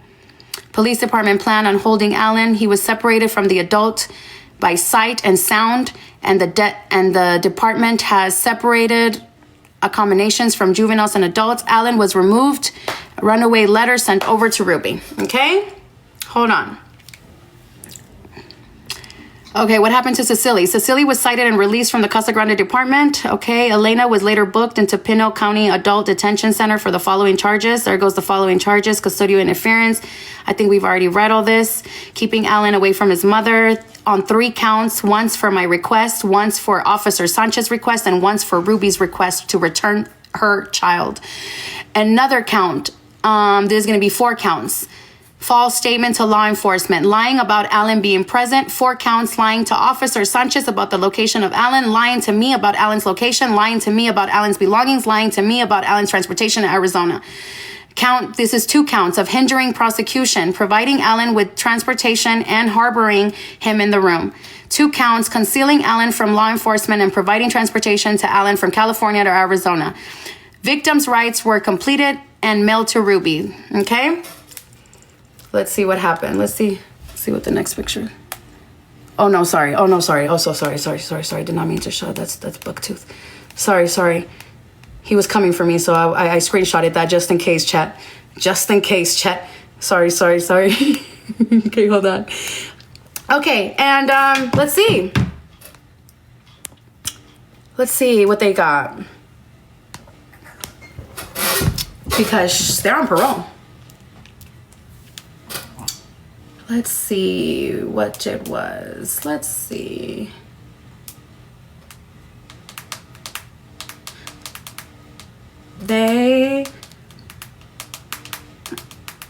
Okay, so they were the 19-year-old didn't get parole. She just got probation. But the groomer and the pedo and the 36-year-old actually got parole for 3 years. For 3 years. Okay? So I have proof of that too. Oh, hold on. This is me asking. This is so that you guys know I'm not lying, because he claims that I have all his stuff. He claims he can't work because I have all his documents. This is me sending an email to the cop. Sir, who can I contact about my son's birth certificate and social security card? Please help, sir. Because I never got it back. When I got the money back and I got his clothes back and I got all the systems back, the PS5s, everything, I never got his birth certificate or his social security back. So I emailed the officer because I told him right away. I told him right there right away when I looked through his stuff. I was like, his social security and his birth certificate's not here. And so they went to go ask the freaking pedo, and the pedo, the 36-year-old woman, was like, oh yeah, I have it.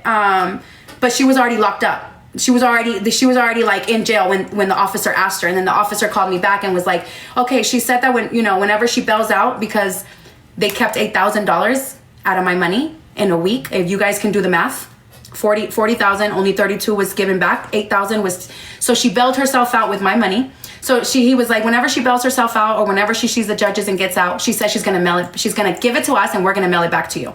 Okay. So the Department of Casa Grande was supposed to mail me back my son's birth certificate and his social security and everything, all his paperwork that he took.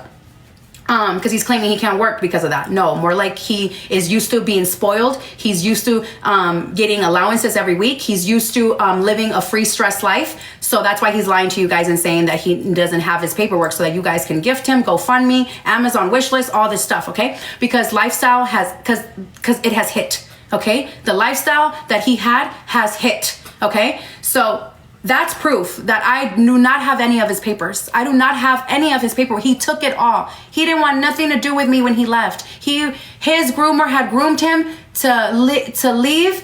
And here goes my daughter, and you start a new life with my daughter. And Ruby, go talk to the probation officer. Go report this. Go report everything. You have it on recording, him saying on the T pages that he's been with his fiance for the past 2 years. That's violating probation. They will lock her up. I have proof that my mom was sending money to Elena's phone number while my son was, because my son just came to my mom's house as soon as he turned 18. He was in hiding so that he can protect Elena and Cecily, so that he can protect these groomers. That's why he was gone for 2 years. Why do you think he's barely coming out right now, chat, at 18? Why do you think he barely went to my mom's house? Because he knew he couldn't be with them. And they had him. He was with them, living with them for these past 2 years. Okay? My mom knows all this. So when my mom took him in at 18 and took his rapist in, I am no longer communicating with my mom because my mom's seen all these lies happen in front of her. My mom's seen when the cops said, yes, he had the money. He tried to tell the cops those hickeys were MJ.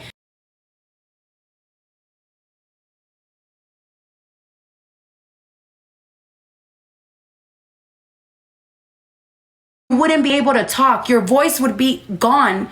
You would have a headache. Like, bro, like there's no freaking way. Like those were hickeys. The cop told MJ and me himself.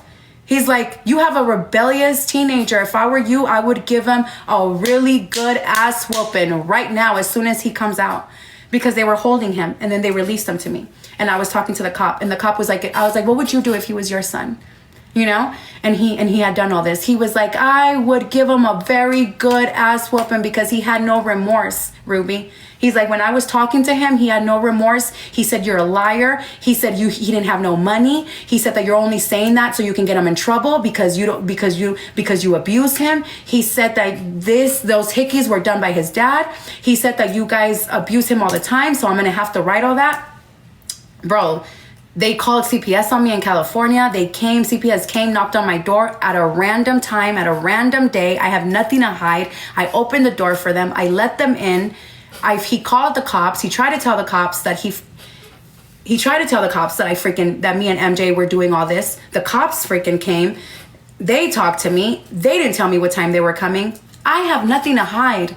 I wouldn't be here. I know, like, I wouldn't be here literally trying to show my whole lifestyle. I'm literally trying to do streaming so that you guys can like spend days with me.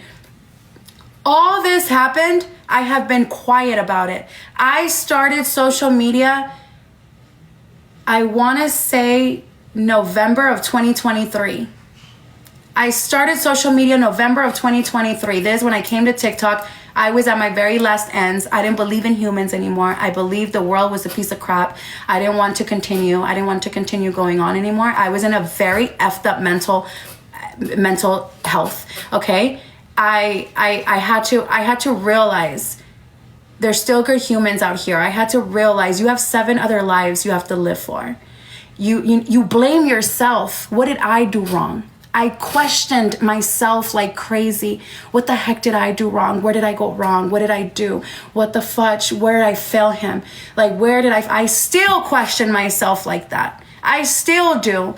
But what I'm not going to do is come on here and continue to take all this bullcrap that's being said about me. If you guys, after I've said my story, if you guys have your opinion, go ahead and have it. But my truth is out. I dealt with the 36-year-old woman that groomed my kid. I dealt with the 19-year-old girl that raped my kid. Because if she would have done it in California, she would have gone to jail for rape. That's the reason why her 36-year-old mother took them to Arizona.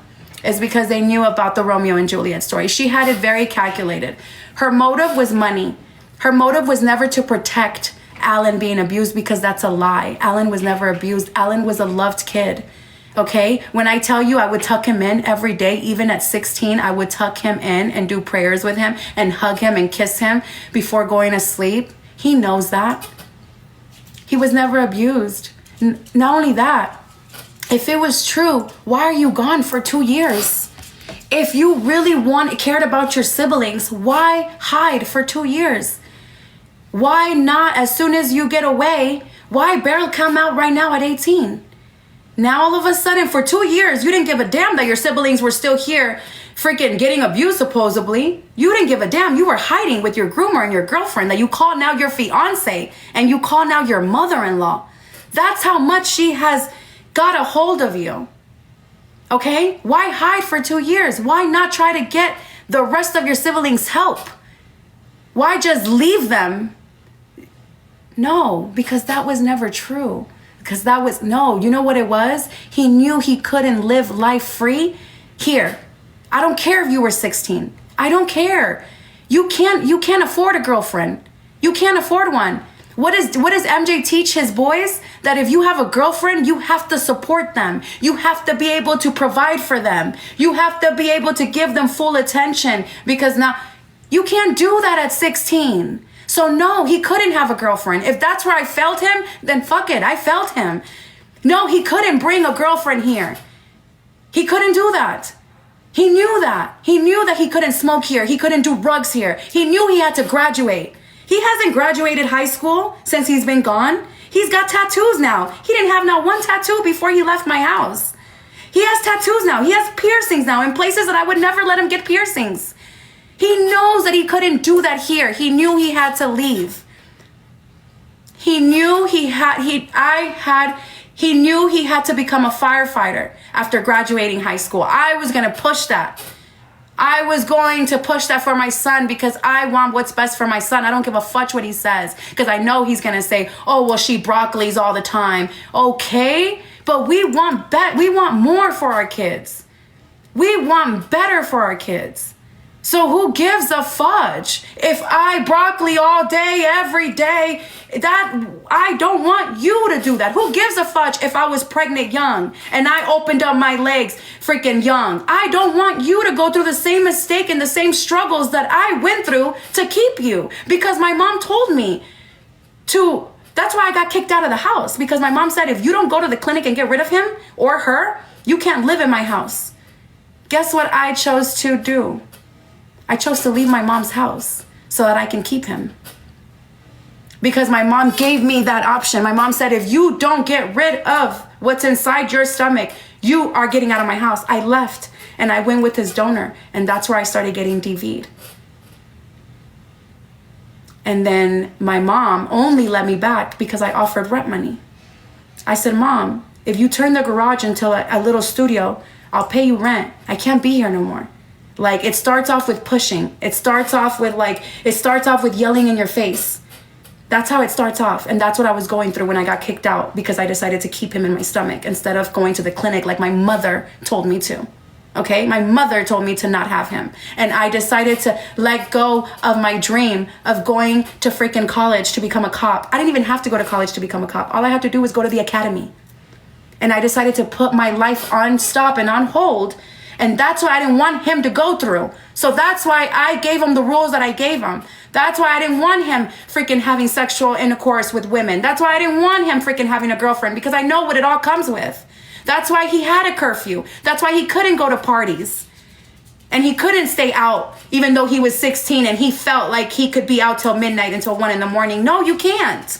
Not here, not in my house, you can't, because I know what that lifestyle brings. I know what it's like to be a young parent. I know what it's like to not freaking focus on school because you want a broccoli and you want to have fun and you want to party. So I'm not going to let my kids do that. So yes, he knew if I want to do whatever the fudge I want to do, which what he's doing now, right now he's slanging. Right now my sister and my brother buy from him. They drink with him. Right now he's drinking. He's at home, not doing nothing. He wants you guys to support him. And if you guys aren't going to show him support by any means, that's my son. Show him support. I don't care. It doesn't bother me. I don't know what Hefa thought by like having her people send me screenshots, like her saying that she's going to buy him all his stuff. Do it. You're not hurting me. I'm not mad. That makes me happy. I'm happy that he's 18 and he's finding a way to survive. It's not the way I taught him. I taught him to work for his. I taught him to go to work. I taught him to freaking every money, every penny that he earns, do it from the sweat of your forehead, my boy. But hey, if the way he wants to make his money is by coming on here, bashing his mother and saying all these lies on his mother and on his father, and he wants, GoFundMe, and he wants Cash App, and he wants Amazon wishlist, by any means, do it for him. That's not going to bother me, guys. Not at all. If anything, hey, he's getting it. He's getting help. He needs counseling. He needs to see a therapist. If any of you guys have that, offer that to him. Because he's been brainwashed to think that his mother doesn't love him, or that his mother uses that as manipulation. Okay? What did Smiley tell me to tell him yesterday? Smiley told me to tell him that I love him, right? Well, let me show you the screenshot. Let me show you the message that I got after I got off live and I told him that I love him. Remember yesterday when Smiley was telling me, like, say that you love him, and I was saying, like, he knows I love him. Can you send me the screenshot, please, of Alan's text message from yesterday? Yes, baby, but I'm just letting it all out, and I'm literally about to, Thirsty Thursday is still on, it's 10:51. I just have to let it all out. What, baby? Just don't ever talk about this again, like, ever, okay? You want the screenshot for what? For what? The only message that he sent yesterday, because I can show the other text messages that he's been sending me on my phone, but I want them to see the one from yesterday after I got off live. No, you don't have to do that. Let me just send you the message, that one message, and just show that. Just end this shit, bro. Like, come on. I'll send it right now. Thank you, Daddy.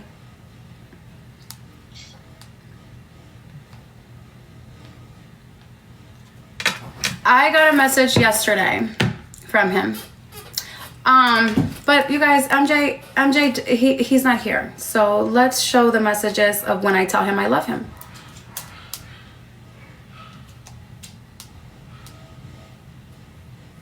There it goes.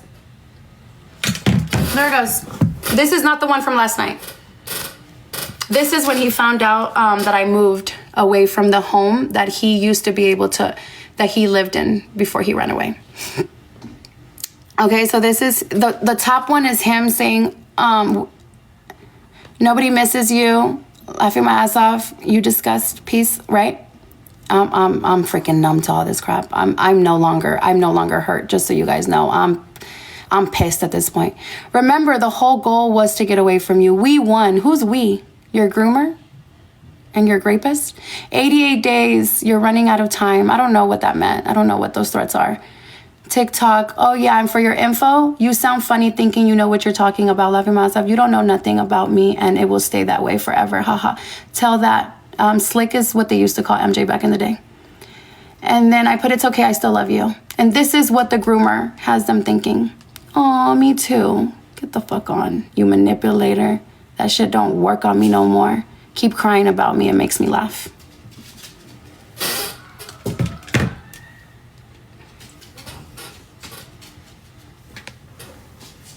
Don't glitch on me, Filter. I need you right now.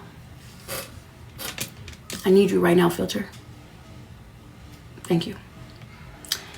So when I tell him I love him, they have him thinking that that's a way of me manipulating him. Here goes the screenshot of last night. Here goes the screenshot of last night. This is last night's screenshot. This is last night after I got off life with Smiley. It's okay, chat. I'm not hurt anymore. I'm numb, and now I'm pissed, and I have every right to be pissed. Why did he crop it like that? No. Okay, whatever. Okay, that's where it starts. Ah, boo-hoo. You're such the victim. You sound stupid trying to lie when we all know the truth. You're a piece of who needs to put hands on those kids to feel better about yourself. Mind you, I don't put no freaking hands on my kids. You guys. CPS, CCRC, EBT, and much more fraud under your name will all catch up to you. Mind you, he hasn't been with me for 2 years, so I don't know. I guess this is something this is something new that he's trying to come out with, the whole fraud thing. Let's hope they don't send your man back to his country. Either that or hard prison time. Fraud is no joke, Ruby lady. I will never, ever let you back into my life. I don't love you. You lost that. You lost a relationship with your oldest child. You can never take no accountability, though. I got groomed, huh? Okay, yeah, whatever. Helps you sleep better at night. You lost me forever, and that's your fault. Have a great material life. I found something money can never buy me, you piece of happiness. Please expect a lawsuit coming your way. Defamation of character. Okay, it's not done. Defamation. Where is it? Lawsuit. Please expect a lawsuit from the at its best. Continue to say I'm groomed, please. It helps me tremendously. So thank you. All right. So for the ones that are sitting there like, oh, like, why don't you tell him you love him? Why don't you reach out to him? I have. Well, actually, I haven't been able to reach out to him because he has me blocked. He had me blocked and everything. But when he reached out to me, the very first time he reached out to me, that's the only thing I texted him. Was, it's okay, I still love you, bye. And then I put, it's okay, live your life. I will still love you from far, far away. I don't know where all this hate came from. Only you know. Take care of yourself. Okay, I want to show you guys because I don't want you guys to think I'm lying. I don't want anything to be like, oh, how come she didn't show that? Okay, I still love you. I still love you, bye. Aw, me too. Get the fudge on. He thinks me telling him I love him is manipulation, which is freaking crazy and insane to me if that's not grooming at its best. And I said, it's okay, live your life. I will still love you from far, far away. I don't know where all this hate came from. Only you know. Take care of yourself. Watch over yourself always. What does he say? Does he say he's getting abused? Does he say, no, he says, keep looking for that answer. Not my problem. I said, I'm not looking for anything. I'm gone. He said, no, honey, I'm gone. Delusional ass. Oh my gosh. And then that's when I said, you've been gone. I found you. I know where you are, and I left you alone. Now I'm gone. Find peace for yourself. Watching me is not good for you. Block me on all your social media. Let me go. Move on. Okay? Because at this point, my pain has turned into anger, and I think it's because I haven't done any moves yet. Stop talking about me then. Move on. Mind you, he's the one going on T pages talking about me. But I can't, but he's telling me to stop talking about him on my platform. Stop talking about me then. Move on. Heal. Now you finally know what depression doesn't feel so nice, does it? But why were you depressed, baby? Because you were being groomed. Because you were being groomed to hate your mom that you freaking adored. He adored me. Like, he was literally a mommy's boy. Oh, really? You found me? Oh, no, I'm scared. And the word bitch is so loosely. Bitch, please keep lying to yourself because you can't lie to me. I ain't the one depressed anymore. You are so. Go find your peace for yourself, honey. I'm not. It's not. And I believe that he was depressed. I 100%, I 1000 believe that he was depressed. But it was because, and I know why now. When you're being pulled two ways, when you're at home happily and you know you're happy, you have good grades, you have friends, you get allowances, you live a good life, and then you're being manipulated by somebody that you're playing video games with and is telling you, what do you mean your mom doesn't let you have a girlfriend? What do you mean you can't? What do you mean you have a curfew? What do you mean you have to graduate a year earlier? Because he was going to graduate a year earlier, he was going to graduate as a junior, not a senior. That's how much good grades he had, and I had him going and I had him moving. Because in homeschool you can do stuff like that. You can move on and do whatever work you want. But in his interview he said he is depressed. And this is where the lies come in, and this is where I say I'm gonna let out my story and then you guys can figure it out. Okay? That was literally him last night. Making fun of me crying, making fun of me saying that I love him, making fun of the fact that that woman came and ruined my life. The person that he calls his mother-in-law, the person that he calls his fiance, came and ruined my life. And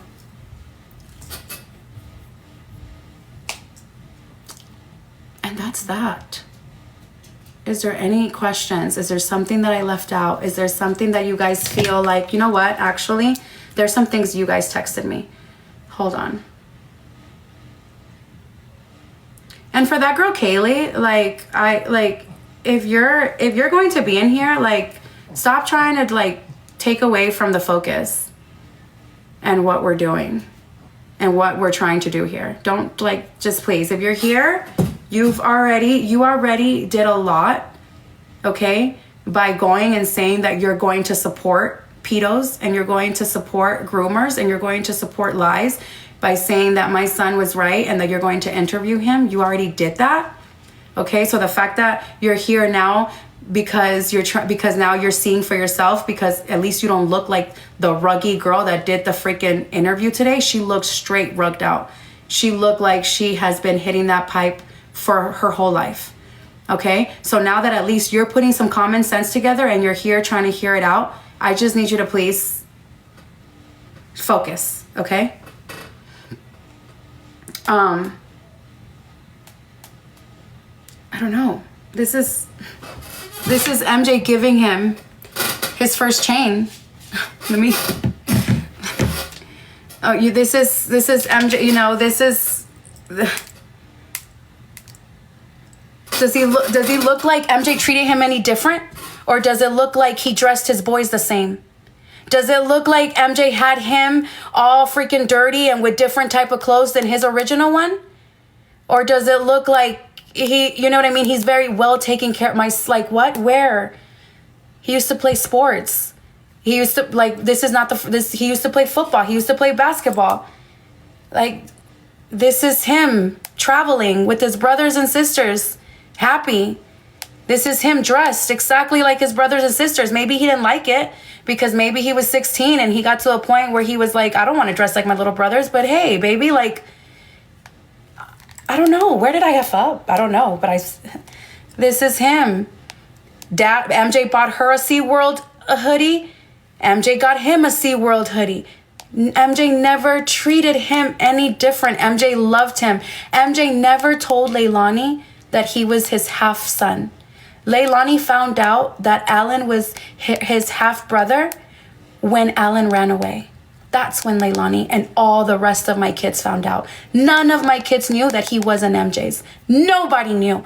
None of my 7 kids that are home right now knew because MJ never told him. MJ never wanted him to feel different. MJ knew what it was like to have a daddy that, you know, was there, but then would go missing here and there and then would come back. He knew what that was like. So MJ learned, you know, some of us learn from our parents' mistakes and some of us are worse than our parents, you know? He would buy him a jersey and a hat. He would buy his oldest a jersey and a hat. Oh, crap. Actually, it was because of your mom that when she... Oh my God. Not you listening, bro. Okay. This is our son. Abuse where? Abuse where? Bruises where? Where? Neglect where?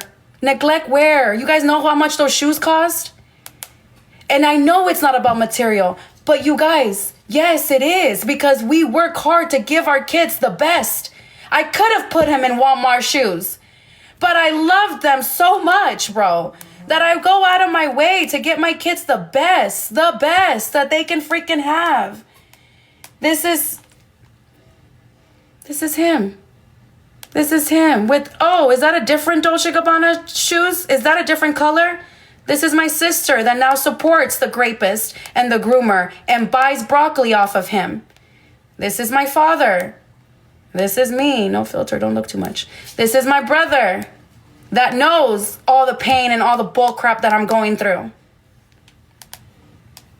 This is him, smiling, happy. This is my sister. This is me. This is my brother. This is us before this woman took him. And now he looks like this. Now he has tattoos, and now he has piercings, and now he doesn't look like he has a fresh haircut, and now he looks stressed out. It's only the filter. Now he looks like he's lost. Like, what are we talking about? No, there's no way he could have lived in my household looking like this. No, you were not going to look like a thug and have a nose piercing. No, you were not going to have tattoos in my house. No, you were not going to, no, that was not going to happen. So yes, he found a perfect woman that was willing to freaking give up her daughter and that was willing to take him and that was willing to let him do whatever the fudge it is that he wants to do. Okay, my kid had good grades. I have that to prove. I have that to prove. Where are my kid's grades? He would get A's and B's. Guess what happened right before he left? And I got his report card once he was gone. Nothing but F's. Nothing but F's. How does this Elena Ramirez claim, how does Alan claim that his fiance and his mother-in-law wanted to help him when they have ruined you? You have not graduated. You do not work. You are not a firefighter like we had planned. You have nothing to show for yourself. You have a GoFundMe. You have a Cash App. You have a Amazon wish list. Like, how is it that you were trying to take this boy from his house and help him? He never graduated high school. He was supposed to graduate a year earlier with me. I had already signed him up for the firefighter program. He was going to go and give a year for free, and then after that, he was going to get hired. Where are you helping him? You have ruined his life. And meanwhile, you ruined mine and my family's life. You think his siblings want to talk to him? They're old enough to know. My 13-year-old is old enough to know what's going on. My 10-year-old is old enough to know what's going on. My other 10-year-old, because they're Irish twins, know what's going on. My 7-year-old know what's going on. The only ones that don't know what's going on is Carmelo, that has autism, and my twins that don't know him. Those are the only ones that don't know what's going on. You want me to let you be around your siblings when this is how you talk to your mother? This is how you show me respect? But he's on these T pages talking about, I want to be part of my siblings' lives. For what? So that you can teach them to treat me like this? Absolutely not. Absolutely not. Not only did you call and threaten Leilani, and I can have Leilani say this, he called Leilani a couple of weeks ago when I was at the MILF house, and he told Leilani, I don't want to tell you this, but if you tell anybody that we're having this conversation, something's going to happen to you. My daughter was crying when she told me this. She said, Mom, I didn't hang up. I was scared. She said, I couldn't hang up, but he was trying to get me to say something. He was trying to get me to say, you remember the time where dad hit you? And Leilani can tell it. I can bring her in here. She can say it. She's gonna be like, Mom, he was trying to get me to remember things I don't remember. And when I kept telling him, like, no, I don't remember any of this, he was like, oh, it's probably because you were too little. Oh, it was probably because you were too little. But I know you remember Dad and Mom being mean to you. Leilani was like, no, I don't remember that. He was trying to record my daughter to try to get her to lie with him, trying to get her to say, oh, you just don't remember because you were too little. My daughter, Leilani, can come in here and say this story. She's scared of him. She's scared of him. She said, Mom, he threatened me. He said if after he couldn't get her to say what he wanted her to say, and he couldn't get her on recording, he threatened her and said, if you tell anybody about this, I'm sorry to tell you this, Leilani, but something's going to happen to you if you tell anybody about this conversation. Leilani was in tears when she told me this. She told her grandpa, MJ's dad. She told him this story. She was crying. She was like, I was scared. He's scared. She's scared of him. The rest of his siblings don't understand why he's doing this. They don't understand why he's coming out here and like, they don't understand why he did everything that he did, why he left his happy family. And I bet you anything, MJ probably sent Leilani. Hi, baby. Huh?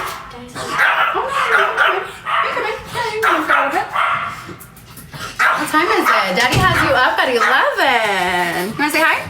Yep. Hi, this is Leilani. Leilani, this is my friends. Get out. Get your butt out. Get your butt out. You don't like... Leilani, you want to say hi?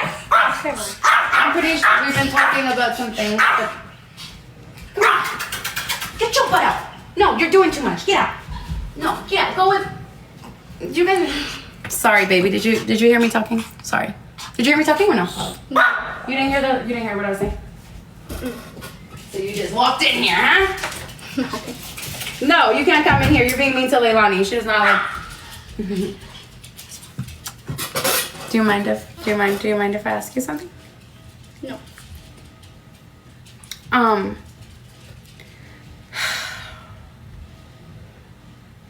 only gonna do this once. Are you reading? I'm not reading. Someone said you're beautiful, Leilani. Thank you. Right.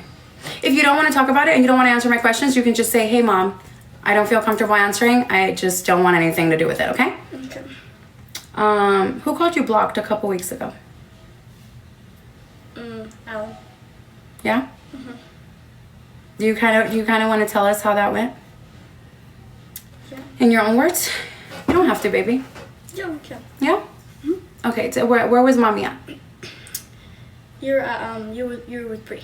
Okay, and where were you at? Home. Or with my grandpa. You were with your grandpa? Mm-hmm. At your grandpa's house, or were you here with your grandpa? At my grandma's house. You were at your grandpa's house, okay? And then tell me what happened. Tell me the story that you told me, baby. Okay.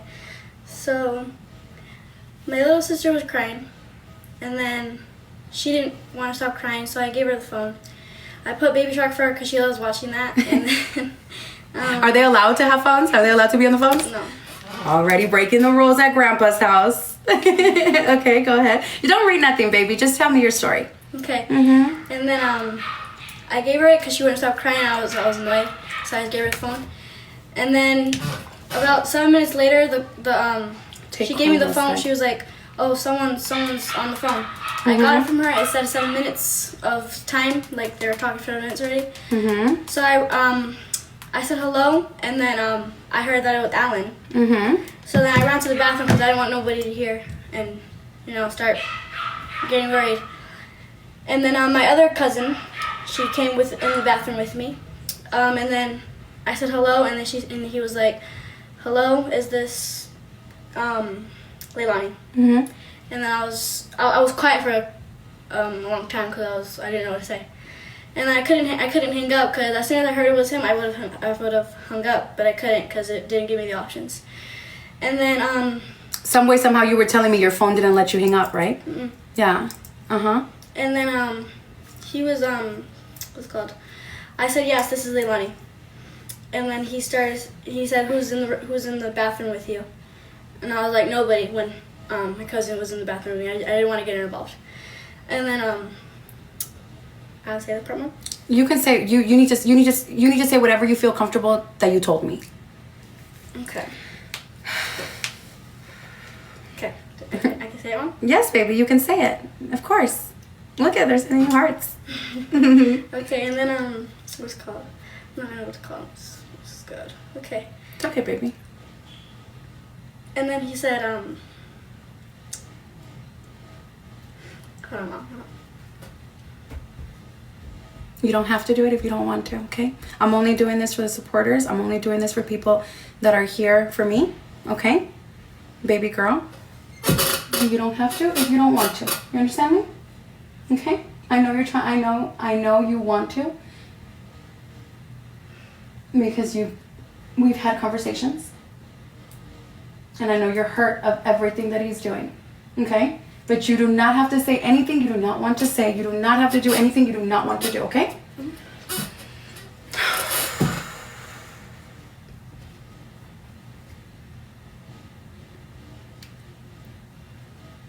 Yeah, I can say it. Go ahead, baby. Okay. Truth always comes out. Always. Okay. So then he was like, is anyone with you? And I was like, no. And then he said, I don't want to say this, but if you tell anyone that I'm on the phone with you, something's gonna happen to you. So I didn't tell anyone, and I did because I don't like keeping secrets like that crazy. So then I told my mom when she came back everything that he told me. I told the whole story to my mom. Yeah. And then he was like asking me a lot of questions. He started crying so I can feel bad and start. He started crying so I could feel bad and start agreeing stuff with him, which I didn't because I know none of that's true.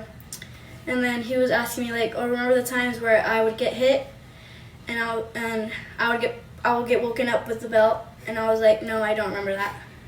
I don't. And then he was like, oh, you're just a little baby. You don't remember nothing. And you don't forget stuff like that. Thank you. That's just that you can't. Thank you. And then he was like, oh, you're a little baby, and he was like, so have you been staying with the kids? They call you the nanny? I was like, no, we have a nanny. She was obviously she said she should we never see her. We never see her on camera or anything. Of course, and you're not going to. All nannies don't have to be on camera. Period. And yes, we have a nanny. I'm not the nanny. I'm not the nanny. And Period. he was like, oh, they call you Bertha, and I was like, no, I have a nanny named Bertha. And then and then he was like, oh, remember those times we got spanked because we wouldn't clean our rooms? We had to do a whole bunch of chores. Oh, like that's part of life. We could do chores, right? We did chores. And then he was like, remember we woke up and got pulled by the hair because my room wasn't clean? I was like, I remember I had to wake up and clean my room, but I don't remember getting pulled by the hair and getting smacked because of that. Right. He was like I said, you're just a little baby. You don't remember that. And then that's when my Kiara came in. She was like, who are you talking to? Mm-hmm. I was scared. I didn't want to say anything. I was just like, oh, it's my mom. Right? Because you were scared after what he had told you. He told me. Right. He had threatened you. Mm-hmm. And then Kiara was like, okay, talk to your mom. What did she say? I'm like, oh, she's telling me something important. I was like, she's telling me something important. And then she left. She let me be. And then he was like, okay, talk now. And he was like, is it okay if I can call you?